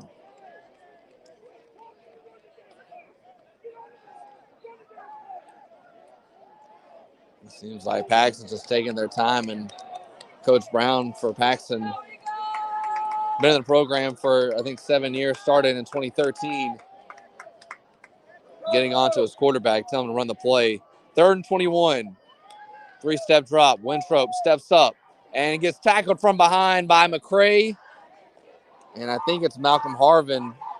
Excuse me, that's Presley Gross, the other defensive end. So the two ends met at the quarterback for a sack right at the line of scrimmage for a 4th and long, and they'll be forced to punt from their own 25. And this drive was all McCray. Every tackle for loss that Baldwin had, it was because of McCray. He set the edge really, really well, forcing the running back to go back inside. And then he gets, half a sack right there and forces Paxton to punt. Hopefully Baldwin's offense can come out onto the field and, do something with it. 4th and almost 20 from Paxton's 27. Sam Brooks stands near midfield to return the punt. 9:30 left in the third quarter. Paxton trails Baldwin 7-0. Baldwin goes after the block. They don't get to it. The ball will drop immediately right at the middle of the field at the center of the logo as a penalty is thrown at the 30-yard line. Octavius Barnes and 2 Paxton defenders were in a little skirmish as Barnes comes up clapping. Don't know if that's good or bad for Baldwin. Who knows? Who knows what it could be? I think Barnes already had an unsportsmanlike conduct called earlier in the game, so we'll see. I think they're calling it on Paxton. It was the white hats waving toward Paxton's waist, has his back toward us as we're standing on the home side next to the press box. Baldwin has their offense on the field at midfield. No offensive points so far tonight. And now the referees walk toward Coach Shields below the numbers at the 40-yard line. Might be asking if they want to re-kick or take the 15 yards or however many yards it is. It looks like it's a... So it was a holding. Baldwin declines it. Yeah, so the holding would have probably re-kicked it, and Coach Shields didn't want it. He'll take the ball from midfield. Krause will come in, 9:15 in the third quarter. Baldwin 7, Paxton 0. 1st and 10. Ball's at the dead center. Viney Harvinger tailback to the left of Krause. Krause, quick hitch. Takes a nice hit. Miller fumbles it as soon as he hit his hands. The ball should look like it should have been incomplete. And I guess King recovers it luckily for Baldwin. Loses 5. I'm not sure who the receiver is on the far side who was supposed to be blocking, but he did not do a very good job, and that's what happens. You know, you end up causing a fumble. Luckily, Baldwin is able to recover, but it is 2nd down and 15. 8:45 to play, third quarter, 2nd and 15. Baldwin ball at their 45-yard line. Trips left with King, the lone receiver, to the right. Krause in the gun. Harvin to his right.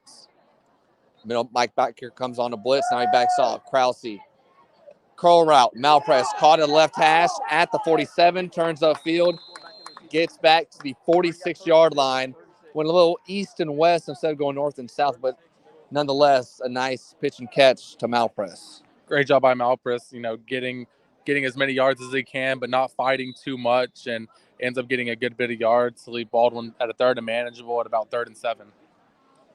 And a Paxton man goes down. Looks like it's one of their linemen holding his leg, probably with cramps, as I've seen the trainer on this side shaking a lot of legs and stretching a lot of hamstrings and calves tonight. The weather's not too hot. It's actually been pretty nice. I mean, nobody's sweating outside, but you know, there's some players either that they're just that's prone to get them, or you're not taking care of your body well. But he stands up on his own power, walks away for Paxton, and Baldwin will have a 3rd and 7. Ball's at the Paxton 43. They need to get to the 40 to get a 1st down. 8:05 to play, third quarter. Baldwin 7, Paxton 0. Buggus will be your wideout left. Miller in the slot left, with King and Malpress lined out right. Krause in the gun. Harvin to the right of Krause. Linebackers all show blitz at the line. One comes, one backs off. Krause throws a slant to Buggus, way behind him. On top of the numbers at the 40-yard line, would have been a 1st down. But Buggus had to come to a complete stop and reach behind him. And the 6'4" wide receiver wasn't able to get a claw onto it. It's 4th and 7, and it looks like Pardo's going to come on a punt.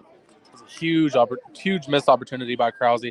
Buggus was wide open, and he would have caught it past the 1st down marker, but then he would have had room in front of him to get 5, maybe 10 more yards. It would have been a huge play for Baldwin, but unfortunately, you know, Kevin Pardo comes out to punt the ball. Hopefully, he's had good punts tonight. Hopefully, he can pin Paxton deep. 8:01 to play in the third quarter. It's 4th and 7 for Baldwin at the Paxton 43-yard line. Ellsbury, the long snapper. Pardo has his heels at his own 40. Nice snap. Boots it off his left foot. Low line drive punt. Bounces out of 13. Rolls inside the 10. And King Grant, as he got down there in a hurry, will pick it up at the 9-yard line. And again, Paxson will have to go with the length of the field, go 91 yards to score. And something that's not, I'm trying to find another word for easy.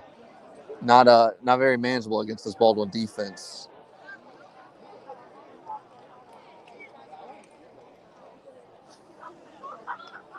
Guys, if you're looking for auto, home, or life insurance, make sure your assets are protected with our Farm Bureau insurance agent, BJ Rose. Contact him today at 904-655-4347. Real people, real service with this business card right there. First and 10 for Paxton from their own 9. 3 receivers and a tight end to the right. Steven looks, throws it to the curl, wrapped up by Tez, and the curl flat and Velvet as they're trying to hold up and strip it, but they're not able to get to it. 2 to 3 yard gain. Ball, I think, might have been batted at the line by McCray. It'll be 2nd and 8.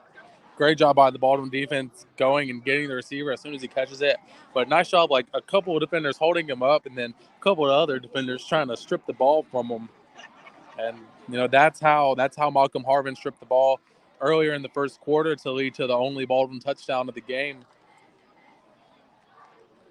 7:45 to play in the third quarter. Clock is stopped.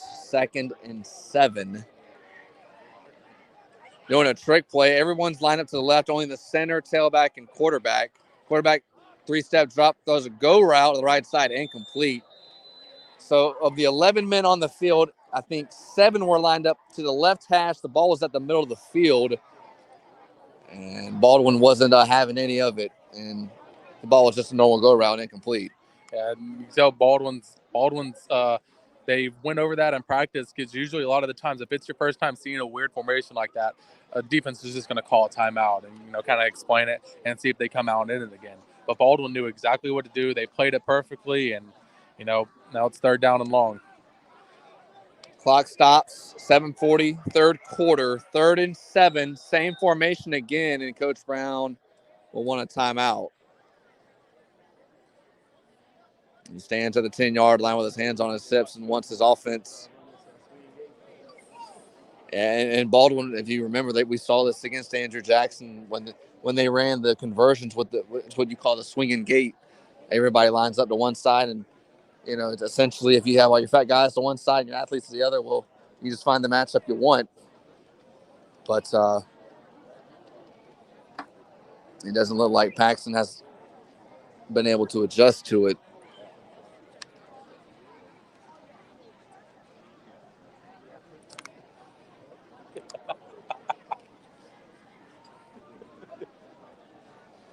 Paxton will have a 3rd and 7 from their own 12-yard line to the right hash out of this timeout. Brought to you by Commercial Metals, the official sponsor of Baldwin Athletics.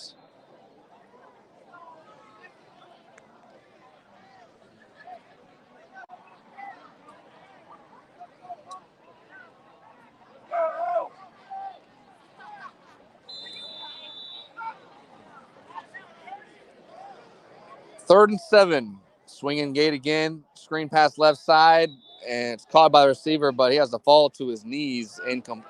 Catches it, but loses 4.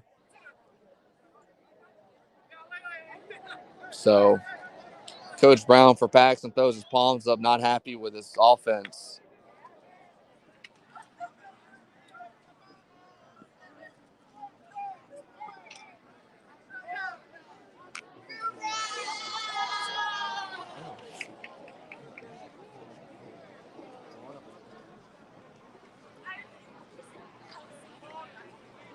Maybe not.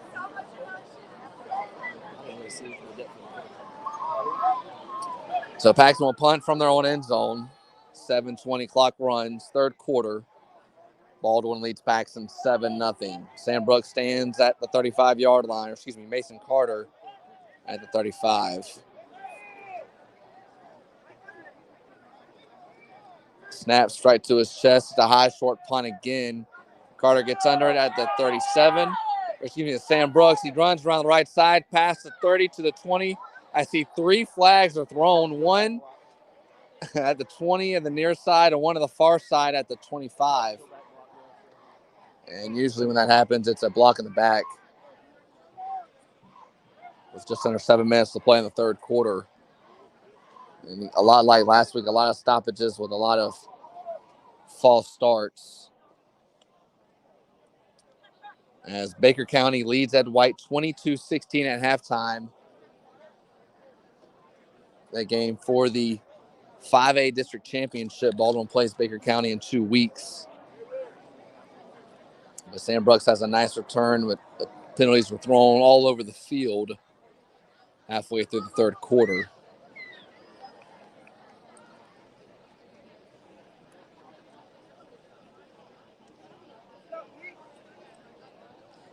White Hat wants to talk to Coach Brown, as there's usually multiple penalties, or you have the option to repunt.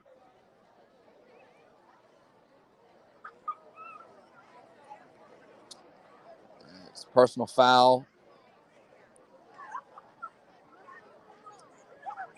It's a personal foul on Baldwin. First down, so the excellent return will have to go back. Still, Baldwin has decent field position in Paxon territory at the 37-yard line of the right hash.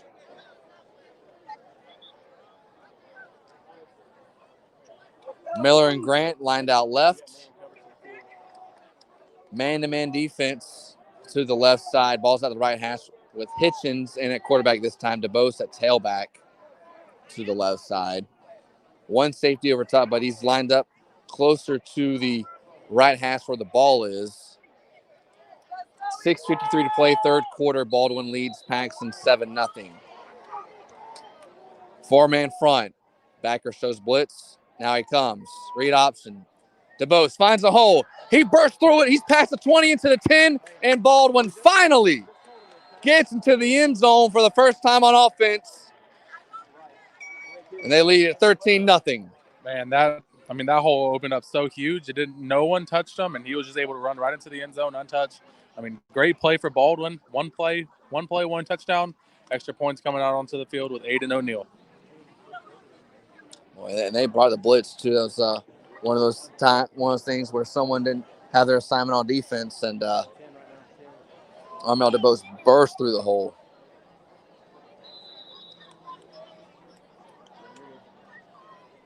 Krause, your holder. Ellsbury, your long snapper. O'Neill, the kicker. Snap good. Hold down. Kicks up. Plenty of legs to it. And it's good. Baldwin leads 14-0 over Paxon. Let's pause 30 seconds with a word from our Farm Bureau insurance agent, BJ Ruiz. Protecting your investments and your family is essential when things go wrong. That's why you need home and auto insurance. BJ Ruiz here with Farm Bureau Insurance in Duval County, where we have been providing insurance policies for clients like you the last 60 years. We have competitive rates, offer bundle discounts. Please call BJ Ruiz for a free quote today with Farm Bureau Insurance, 904-655-4347. Real people, real service. Farm Bureau.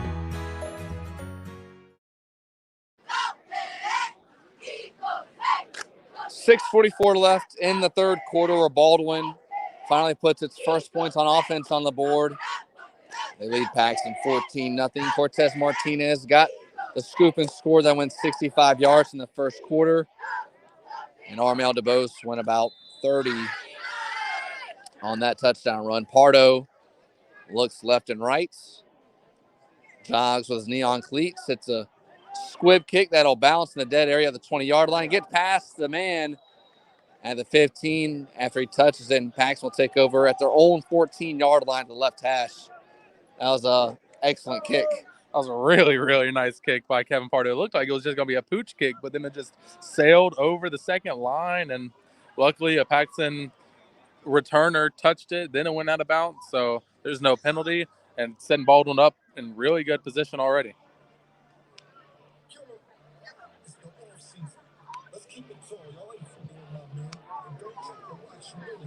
Baldwin's 4-2, just looking to get another win on their record. Paxon tries to get win number 2 tonight.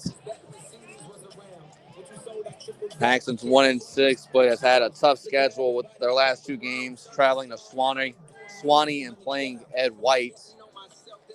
Baker County and Ed White are playing tonight in a duel in 5A. Winner of that game will play, or excuse me, the winner of that will be the district champion. Baker County leads at halftime over Ed White, 22-16.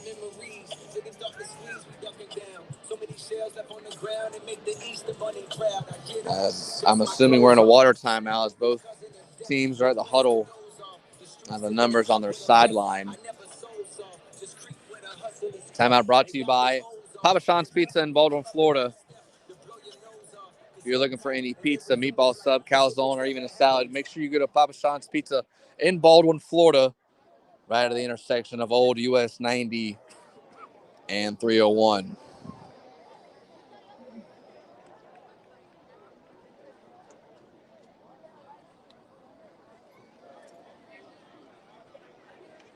First and 10, Paxon from their 14-yard line. 2 receivers split out right, wing left, 1 receiver out left in the shotgun. Quarterback keeper McCray puts a claw on the ball, and he's only able to gain 1. The hole was there for a second, and it closed quickly. He took the words right out of my mouth. I mean, McCray did a really nice job once again. I mean, he's playing amazing this game of closing up the hole that was there, and he almost stripped the ball out. He went right for the ball. Luckily for Paxon, the quarterback retained it and kept it, and leaves the 2nd down and 9. You know, you would think with Baldwin's defense last year with Tyson McClendon, Carl Neesmith, and the defensive ends we've had this year, you would think that these guys would be mean. Hey, all these guys are so quiet. They're probably the nicest guys on the team. Yeah, they're probably the best athletes. As the run goes up the middle and goes nowhere. Eric Buggus on the tackle, gain of 1, big 3rd and 7. But, you know, McCray has I've taught him a couple of times. He just sits there with his arms crossed, just doesn't say anything.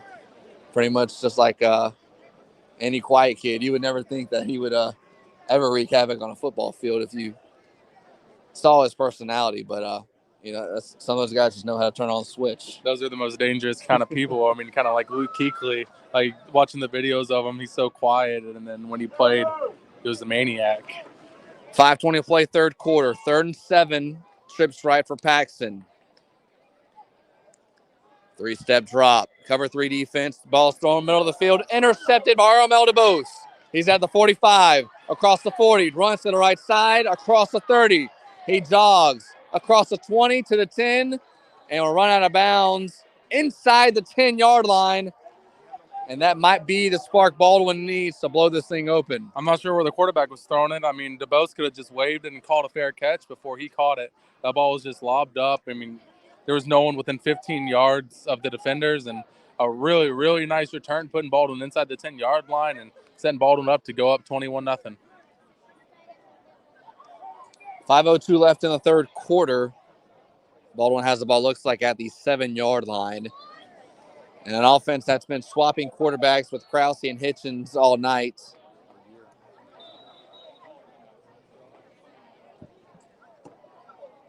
Last play, Hitchens was the quarterback, but he gave to Armel DeBose and burst on the first play on the drive for a 30-yard touchdown. This time it's Vonnie Harvin in the backfield. Hitchens in at quarterback. 1st and goal from the 7. Fade right side.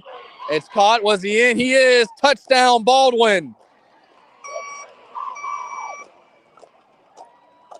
Eric Buggus, the 6'4" receiver, just went up and got the rebound, and Baldwin leads Paxon 20-0. That's how you get up on someone's head. I mean, just a 50-50 ball, and with a guy who's 6'4", it makes it a 75-25 ball, and he was able to come down with it. And Baldwin's up 20-0. We'll see if Aiden O'Neill can make it 21-0. Clock stops, 4:58 left in the 3rd quarter. So Baldwin goes the entire game with no touchdowns. And the last 2 plays, they get 2 touchdowns. Kick has plenty of leg to it, and it's good. Baldwin leads 21-0. Let's pause 30 seconds with a word from Burkins Chevrolet. Easy, honest pricing, worth my drive. Hi, I'm Larry Burkins from Burkins Chevy in McClenny, and those aren't my words. Those are the words of our customers. We don't play games to sell a vehicle. We do business the right way. All of those incentives you hear other dealers advertising, well, you get those at every Chevy dealer. And if Chevy makes it, we have it or can get it. Come on. So make the easy drive to deal with Burkins Chevy. It's worth your time. Highway 90 in the heart of McClenny or BurkinsChevy.com. Chevy, find new roads. Come on.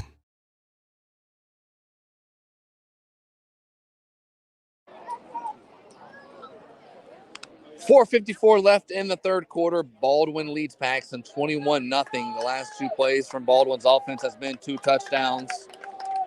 The Boast went 30 yards on a run, and Buckus caught a fade and went 7 yards.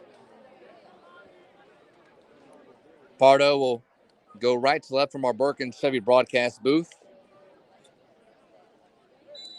As Baldwin has caught a rhythm on offense and trying to put this game away. Pardo boots it away. Same kick as last time. Dead spot at the 20. Gets past him, past the 10. He'll scoop it up inside the 10 at the 8 from the left hash. Go toward the middle of the field and get wrapped up by 3 white jerseys. Looks like it was Aiden Skidmore on the tackle. The freshman who's got a couple of snaps in at safety this season. So Baldwin, I think, for the first time this season, will try to achieve a zero burger. Well, I say it because it hasn't happened yet, but Baldwin's came close a couple of times.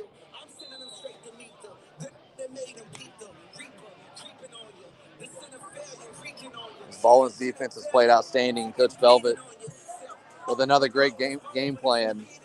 With 4:50 play, third quarter, Baldwin 21, Paxon 0. First 10 from Paxon's 14. 3-step drop. It's a screen pass over the middle. It's caught, and he's wrapped up immediately by Emery. The defensive line has got a couple plays in. Loses a yard. It'll be 2nd and 11.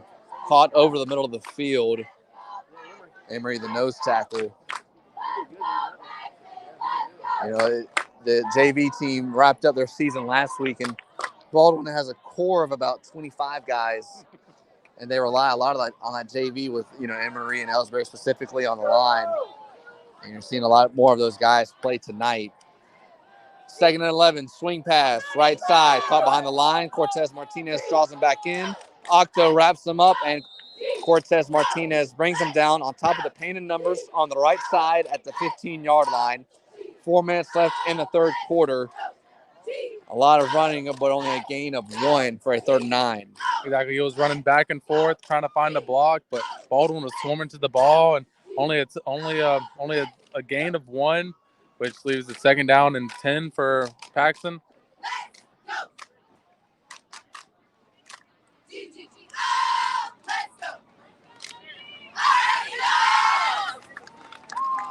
It's a roughing the passer penalty on Baldwin. Sean Baldwin's going in. And Coach Velvet throws his palms up, and you can hear him all the way across the field go, huh? I wasn't paying attention, but I didn't see it. And I don't think, obviously, the Baldwin coaches didn't see it. But regardless, it'll be an automatic 1st down for Paxon after the personal foul. 4 minutes left in the third quarter. Baldwin 21, Paxon 0. As next week, Baldwin plays plays Wolfson on their homecoming next Thursday, not next Friday. Kickoff will be at 6:30. But Baldwin has to take care of business first late in this third quarter. 3-step drop, trips left, throws over to the middle, and falls incomplete at the right hash at the 40-yard line. Armel DeBose throws a shoulder in on the back of the intended receiver, Jordan Williams. 2nd and 10. The Baldwin defensive line is kind of like the circle in Fortnite. It's just chasing you. It's closing in on you really, really fast. And that's, and the quarterback for Paxon had zero time. He had to throw off of his back foot, and just Baldwin, just the pocket was closing in so fast. There was nothing he could do. He couldn't escape it. He just had to take it like a man. I'm sure Coach Shields can visualize the Fortnite circle closing as the storm comes in. 2nd and 10 for Paxton's 30. At the right hash, trips left. Zone defense from Baldwin. Velvet's playing press zone. And it's a speed option, scoop and score. Buggus picks it up at the 22, and he will go into the end zone. The quarterback runs a speed option right, flips it to no running back, and the ball lies on the field at the 22, and that's Baldwin's 2nd touchdown on defense. Oh, my goodness. You said it perfectly. He tried to do a speed option. Running back wasn't to that side, and the ball just ended up just falling down on the turf. And Baldwin had a present. He had it wrapped up with a bow. Merry Christmas, happy early Halloween. Go ahead and take it into the end zone. So after a 7-0 lead at the half, it's quickly 27-0. O'Neal on for the extra point.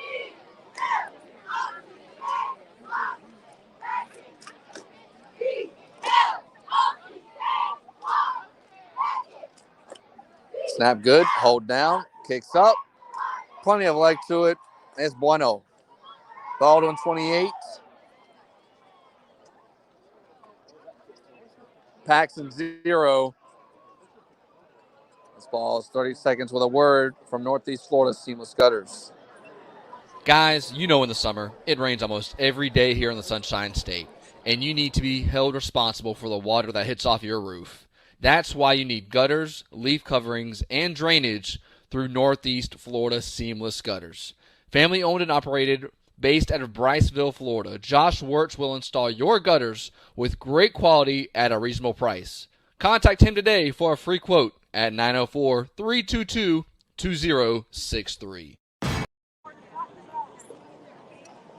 3:45 left in the third quarter at Paxon High School, where Paxon trails Baldwin 28-0, and Baldwin has seemingly just blown things open after a 7-0 lead at the half. Cortez Martinez with the scoop and score early in the first quarter. Espardo looks right and left, boots it right to left from our Burkins broadcast booth. Another squib kick with a tornado spiral to it. Bounces out of 30, gets past the 20, and they will luckily fall on it. That ball was just rolling, just hoping for somebody to fall on it, and Paxton gets on it at the 18 on top of the right hash. But Tez gets the scoop and score. Eric Buggus has got a scoop and score. And the 2 touchdowns on offense have came from Eric Buggus on a fade that went 7 yards on 1st and goal. And Armel DeBose went 30 yards off tackle. 3 of those touchdowns came in the third quarter within probably the last, 5 minutes. And one more touchdown will be a running clock, as there's 3:44 left in the third quarter. Game that seemed close, but Paxton hasn't been able to do a lot against this Baldwin defense. Winthrop, the quarterback for Paxton, the gun, trips left, ball's at the right hash, 1st and 10 at his 18. Chest high speed option right side. It gets to his running back, Steven, and he's pushed out of bounds by Sam Brooks, the corner, at the 22-yard line. It was a great job by Baldwin. It was the same play that Paxton ran, but from the last play where Baldwin scored the touchdown, but there was actually a running back there to catch it. But Baldwin still played it perfect, only a gain of a few yards. Right now, you're just wanting not to let Paxton have a huge play. Yeah, a couple personnel changes. Emery and Ellisberry are in the interior for the defensive line. Sean Baldwin is one of the linebackers on the 2nd and 8 from Paxton's 20-yard line. Winthrop hands it off to Steven. Malcolm Harvin stands him up at the 24-yard line. And it's a gain of 1. 3rd and 6. I'll say 3rd and 7. 3:20 left in the third quarter. Baldwin leads 28-0. I love to see that from Malcolm Harvin. Saw the hole open up. He went and filled it. And, it was a huge collision. A linebacker, running back stood up. It was just whoever has the stronger legs, and Malcolm Hartman got him down. Leaves it third down and about 6 for Paxon. Clock ticks down, 3 minutes left in the third quarter. Paxson trying to keep their offense on the field on this 3rd and 7 at their 22-yard line. Winthrop, 2 receivers left, and it's a false start. There was a man that moved before the ball did.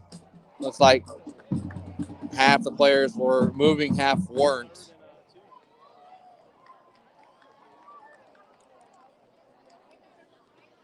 As they actually call offsides.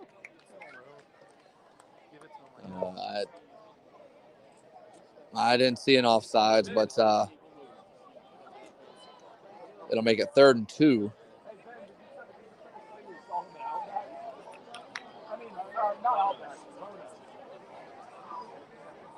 Moves the ball up to the 27-yard line. Need to get it to the 29 to get a first down. Clock stops, 2:47 left in the third. Ball's near the right hash. Winthrop in the gun, 3 receiver set, 2 to the left. Wing motions behind his right tackle. Another hard count. 3-step drop. McKay comes free. Another ball is loose. Another ball is picked up. Looks up by Baldwin. The coaches say it's their ball, but they don't react like it's their ball. Ellsbury actually got it. He didn't show any emotion as he got it. But McCray came free.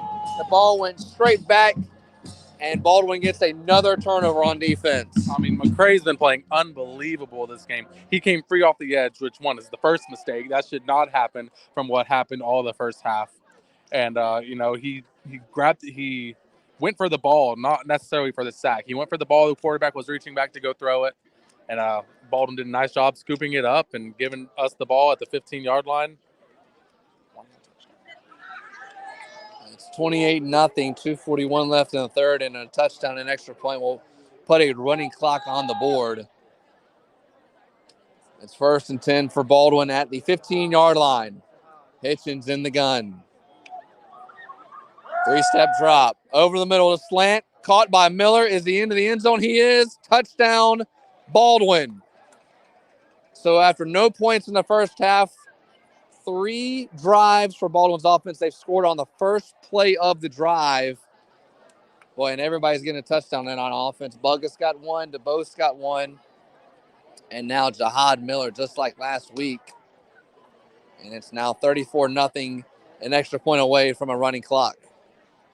I mean, Baldwin's been doing really well on offense, but it's easy to do well whenever you get the ball inside the 30-yard line every time. I mean, this Baldwin defense has been setting them up so well. As the extra point's almost blocked, and the kick is no good.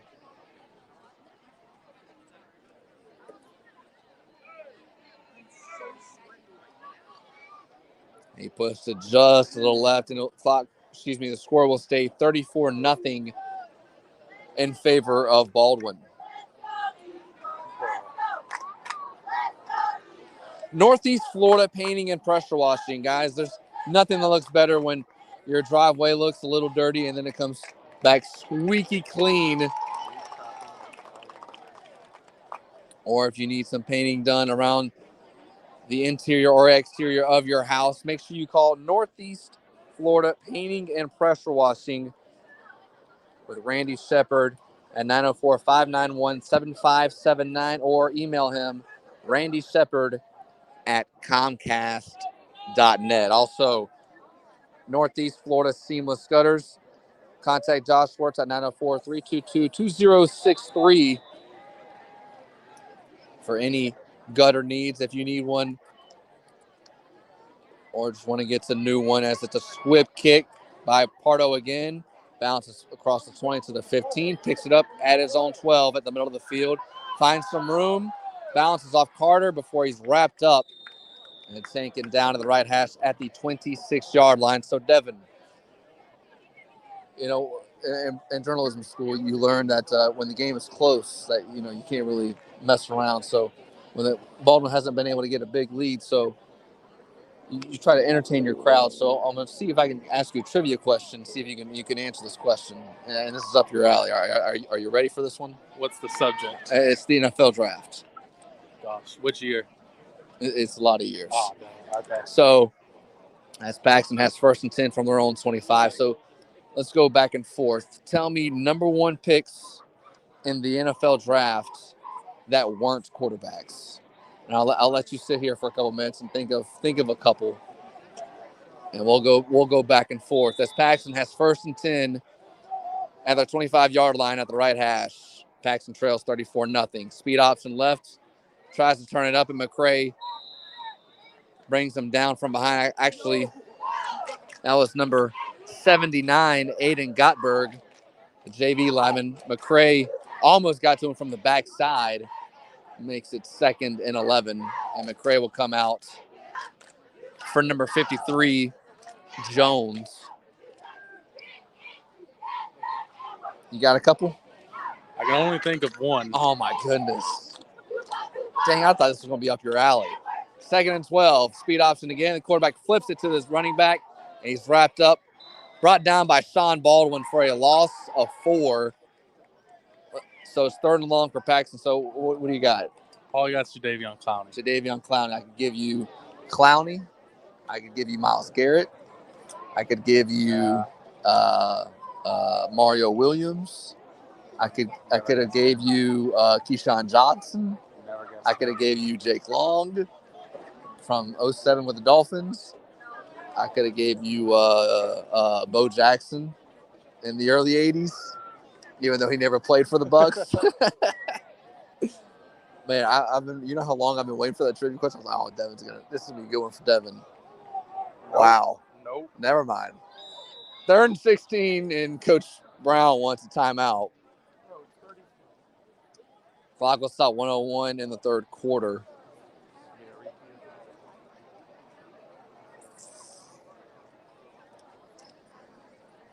Timeout brought to you by the official sponsor of Baldwin Athletics, Commercial Metals.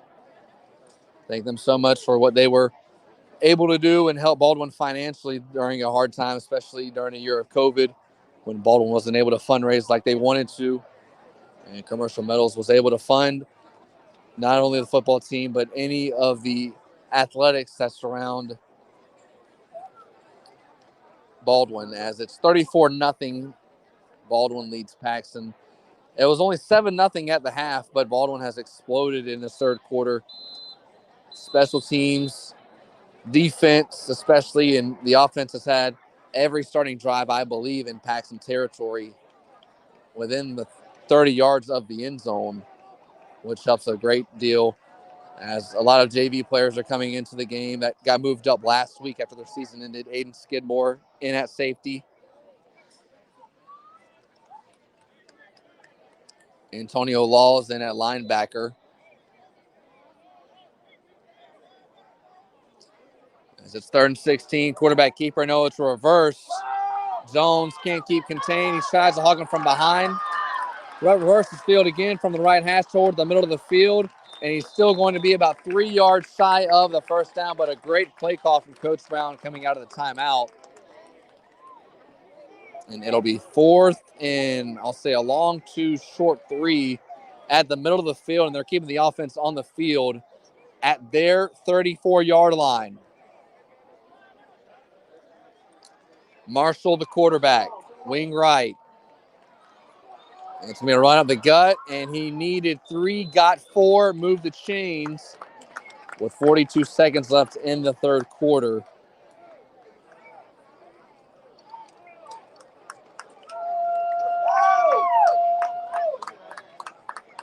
Let's see if I can get you a note with another trivia question.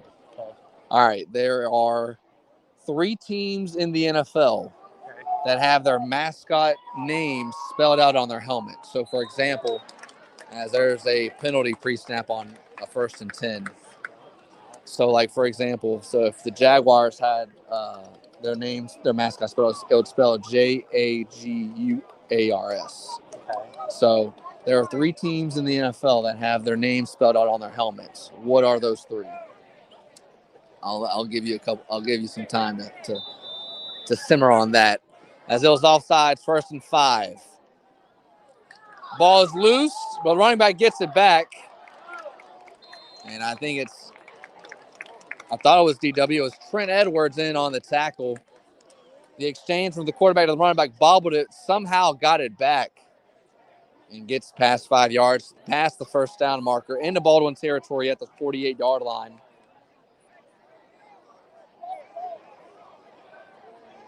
Ball's at the middle of the field at the 48-yard line, 1st and 10. Marshall is the quarterback, and it's a pre-snap penalty. So it'll be 1st and 15, or excuse me, it'll be another offsides. Devin, what you got? Anything? So I got the Jets. Yep. I know the Giants used to. Yep, not anymore. So they don't count. Negative. Dadgummit.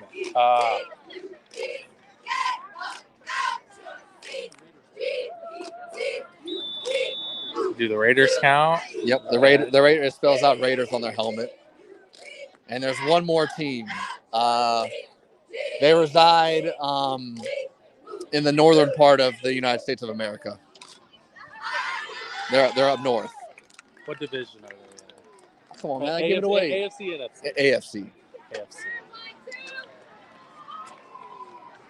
Oh, gosh. It's they've been around forever. It's not a newer team. It's not like I guess the newer teams would be the Jags, the Panthers. They were really good. I'm trying to give you a hint without giving it away. They do have a Super Bowl ring. Golly. The last time they won a Super Bowl was like 10 plus years ago. They're up north. They're in the AFC. They have their name spelled out across their helmet. It's the Raiders, the Jets.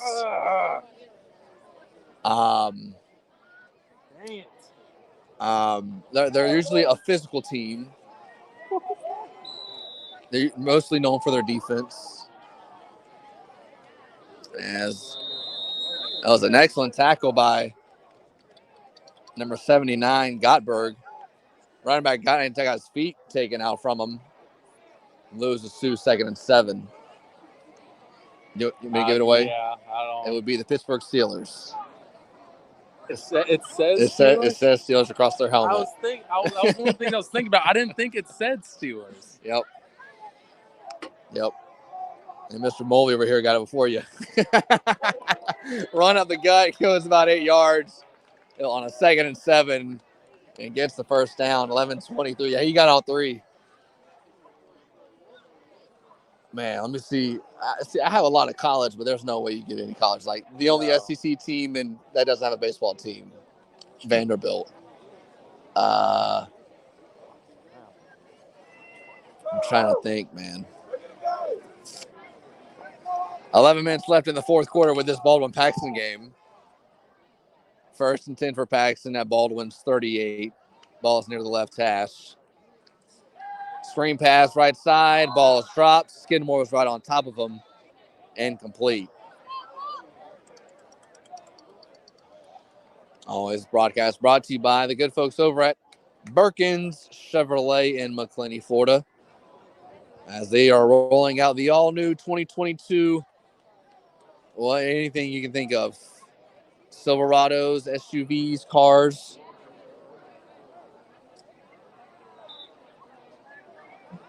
In McClenny, Florida, with 10:59 left in the fourth quarter. Baldwin leads 34-0. Ball's on the ground. Looks like Baldwin may have recovered it. No one's moving. Quarterback, running back, and the 2 linemen. So it would probably stay Paxon ball, and it does. Loses 4, backs it up to the 42-yard line. 3rd and 15.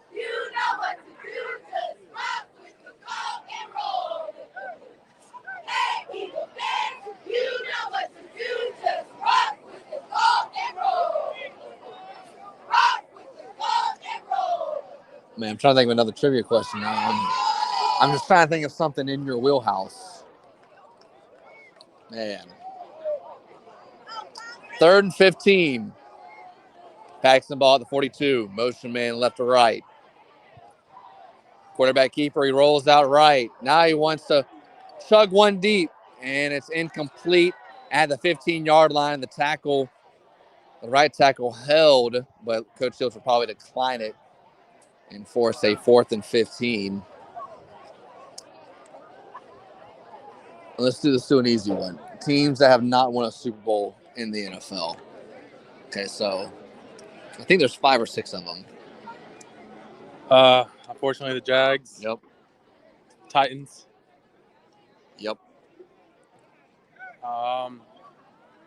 Houston. Yep.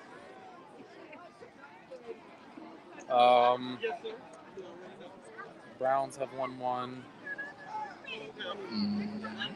Browns have won one. Philadelphia has won one.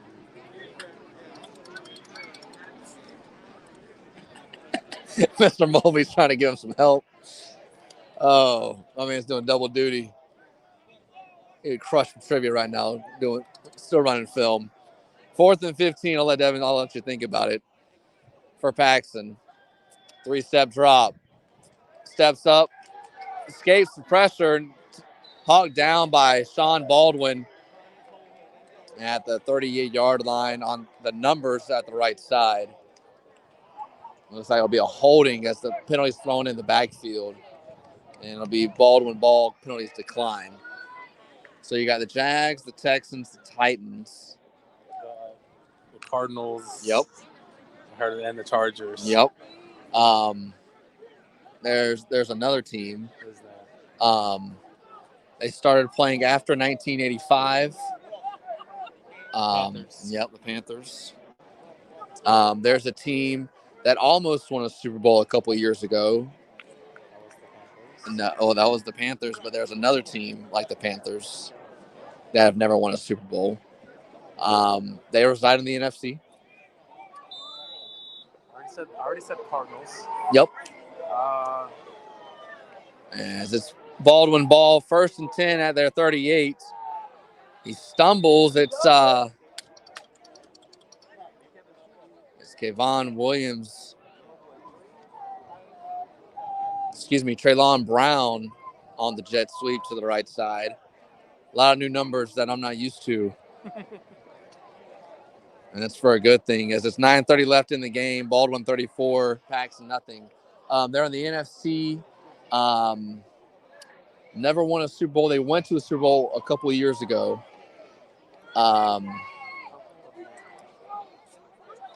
2nd and 3, and a pre-snap penalty. Was it literally a couple of years ago? Yeah, I mean, it was like 5 years ago, within the last 5 years. Not a couple. I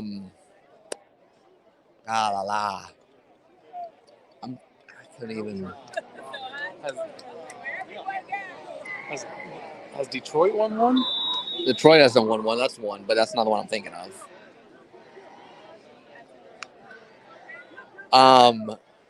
Jeez.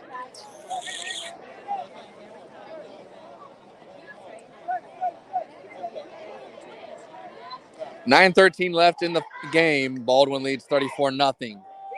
Laws gets the call around the left tackle, slips a couple tackles, slips another tackle. Penalties thrown in the middle of the field at the 45. He got a snap from midfield, and it's a penalty on Baldwin. I'm lost. Golly, man. They're in the NFC. They're east in the NFC. They're below the Mason-Dixon line, east of Texas. They played in a Super Bowl within the year 2015 and 2019. All right, this will give it away. They had a huge lead in the Super Bowl. The Falcons. Yeah, it was the Falcons. There you go. I was like, I said the Cardinals.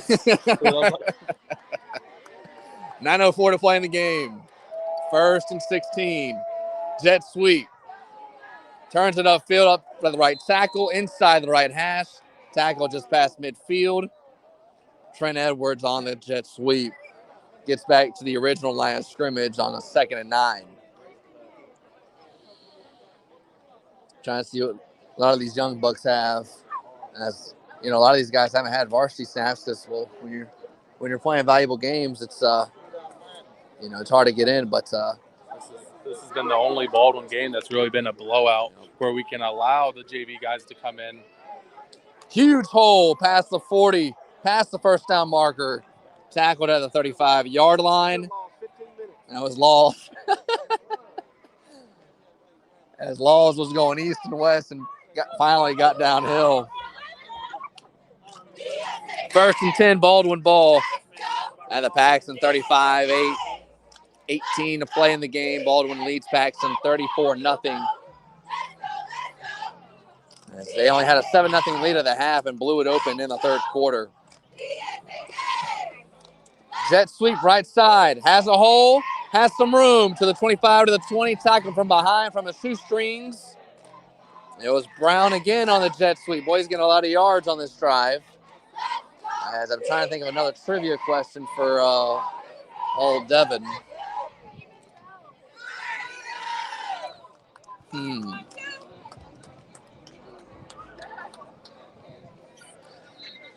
Man, there's no way you'll get this one. There are 2 schools in Division I that have never had a first-round pick. Can you give me one of them? I know one of them. I forget the other one. There's one. If you don't know, I definitely don't know it. This team's in the Big 12. They let's see. Never had a first-round pick. Never had a first-round pick. They're in the Big 12. They've been ranked this season. They're in the Midwest. Coastal Carolina. No, that's not the Big 12. Coastal Carolina is not in the Big 12. I don't even know who it is. It's 1st and 20. Hitchens, once it all goes deep down the left side, caught at the 12, and that's DW who gets the touchdown as the entire team is celebrating. And that'll be excessive celebration as Baldwin takes a 41-0 lead. Now the running clock can start. And the running clock will start after Paxon gets the ball.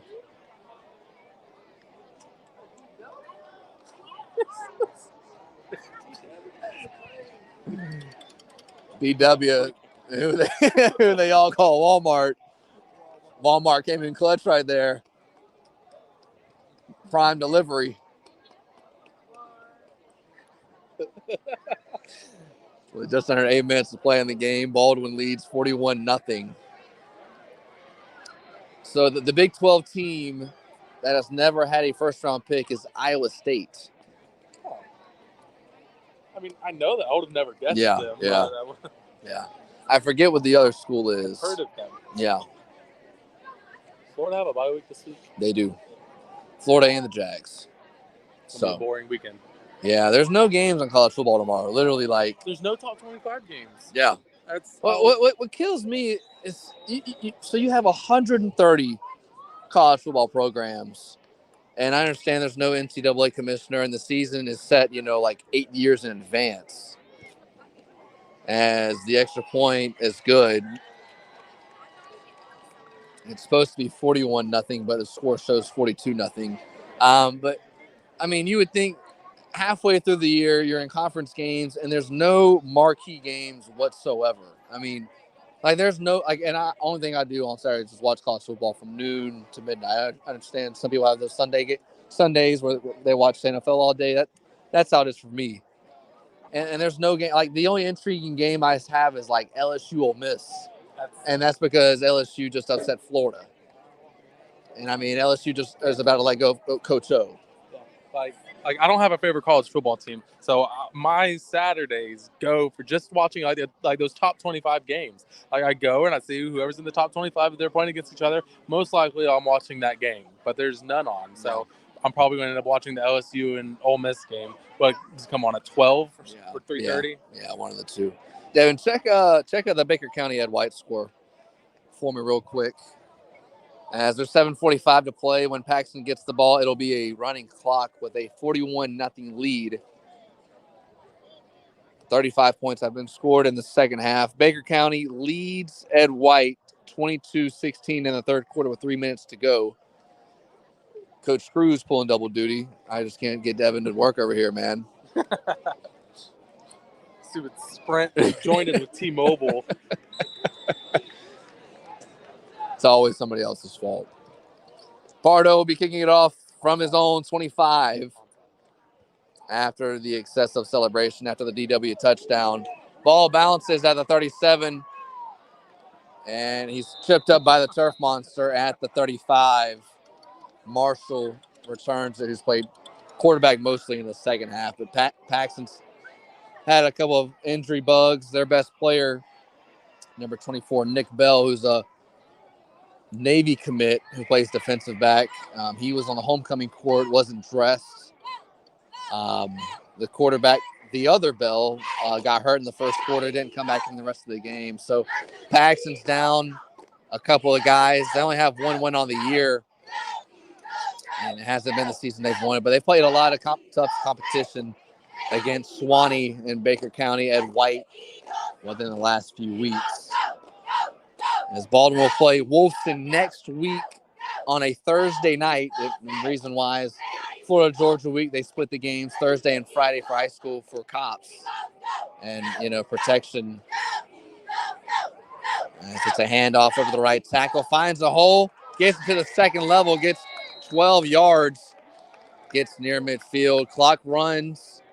Baldwin leads 41-0 as 6:35 is left in the game. And there is a late penalty as the white hat throw looking directly in the eyes of the Baldwin coaching staff. As Coach Shane and Coach Laws are having words with the white hat. Now the white hat walks over to the coaches. I'm seeing just arms flying back and forth.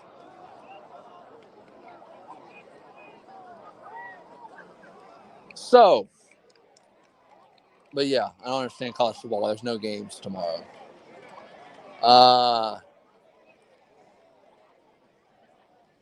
Another trivia question, man. Where did Tim Tebow go to college?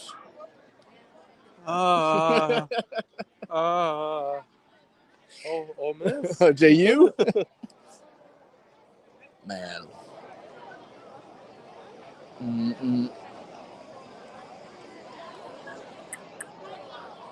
The penalty is evidently on Paxson as they walk back. I guess it was a 15-yard penalty as they're walking back all the way to their own 15. They need to get to their 45 to get a first down. And ball spotted their own 25. So 1st and 20 after the penalty. That's good. 5-man front for Baldwin's defensive line. And running back slips. Andre Stevens was right there if he needed to as he puts his hands on him as he slips. Just under 5 minutes to play. Running clock. Baldwin leads 41-0 over Paxson.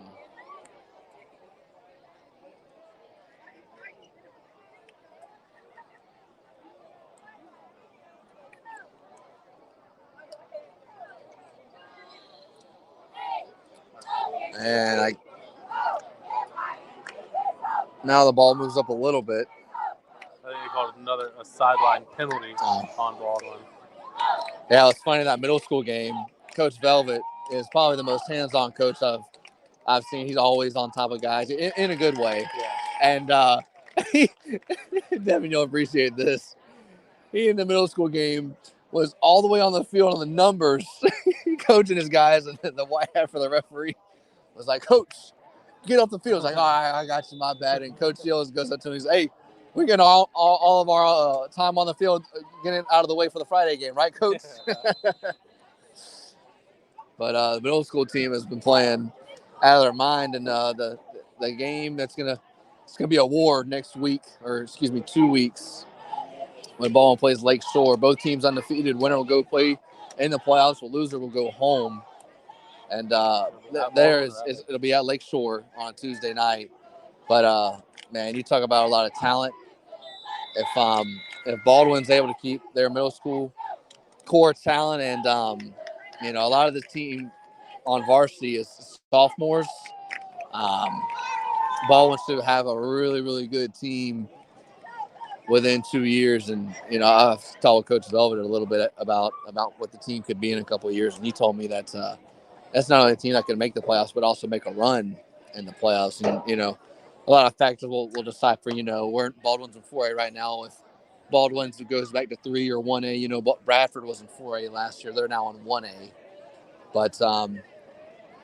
But nonetheless, a lot of talent. If they're able to stay together, Baldwin could have a really special team and make a special run in the playoffs. One of the things, Baldwin usually has really good talent every few years in the middle school level, but they always leave and go somewhere else by the time they get to high school. Well, and the thing about this middle school team is that all the varsity coaches you see on Friday nights, Coach Shane, Coach Velvet, Coach Gus Scott, they're not only there Tuesday night coaching them, they're also coaching them in practice.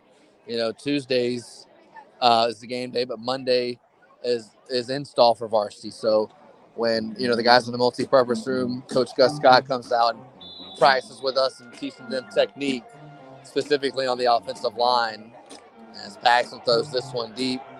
And it's incomplete. Great coverage by the defensive back, number 22, Kayvon Williams. And then on Thursday, varsity will have a study hall. They will start practice till 3:30, and middle school practice from 2:30 to 3:30. So Coach Boogie, who's been with middle school the entire season, Coach Gus Scott. And getting varsity coaching in 9th and 10th grade is crucial. Imagine what it's like in 7th and 8th grade. By the time they get to sophomores and juniors, they don't even need the coach on the field. They'll just, need a call and run with it. As 2.5 minutes left in the game, clock continues to run. Baldwin leads Paxon 41-0. But Baldwin could definitely have a special team here in a few years if they're able to keep the core together.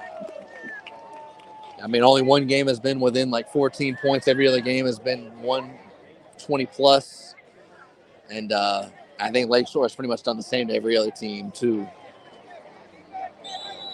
2 minutes left in the game. Paxton brings on the punt team on a 4th and 17 from their 27. Return man stands at the middle of the field.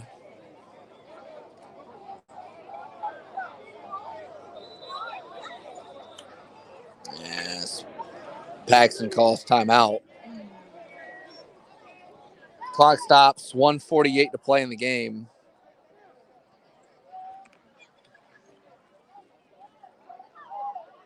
Baldwin leads Paxton 41-0. And fourth quarter, Baker County still leads Ed White 22-16. All the points have been from the first half. Ed White scored 8 apiece in the first and second quarter. Baker County scored 8 and 14 in the second quarter. 10 minutes left in the game. The winner of that game will play officially in the playoffs, as the winner will be the district champion. Ed White can still, if they lose, still get in within that large bid, but it will go off points. And as Baldwin will welcome in Baker County for the first time in, I think, since like 08, 09 in the regular season. Baldwin returns it to the left side, finds some room up the middle of the field, and he's tackled 2 yards shy of midfield. Trent Edwards on the return. And Baldwin should take one knee and get out of here with a 41-0 win. But Devin, it was a sluggish start. You would think that Baldwin got out of here pretty early, but it was 7-0 at the half, and then the third quarter exploded with pretty much everything going in their way, offense, defense, and special teams. Yeah, it was mainly Paxon turning the ball over and giving Baldwin, putting them inside the 30, and then one play touchdowns. And then the same thing happened next drive. Baldwin gets a turnover, gets inside the 30, one play touchdown. And then two scooping scores by the Baldwin defense. And, that's a recipe for 41-0. 40 seconds left in the game. Hitchinson, the guy's going to wait to see how low he can get the clock. And take one knee, and it should do it. As he still waits, clock's down to 25 seconds. And they're actually going to run a play. Gets around the left end, gets the first down, lowers his shoulder, and goes out of bounds, and that'll do it. Baldwin beats Paxon 41-0 at Paxon tonight, and Baldwin's final road game. The next two games will be in B-Town next Thursday against Wolfson for homecoming, and the regular season finale against Baker County. Baldwin is a 3 seed. We'll see where Baldwin comes out in the RPI rankings next week. For me, Dylan Denmark, for my color commentator, Devin Runnels. Thank you guys for listening to our broadcast. Catch us next Thursday for our pregame show at 6:20. Hope you guys have a great weekend. Baldwin comes out on top over Paxon, 41-0. Everyone have a great weekend, and so long, everybody.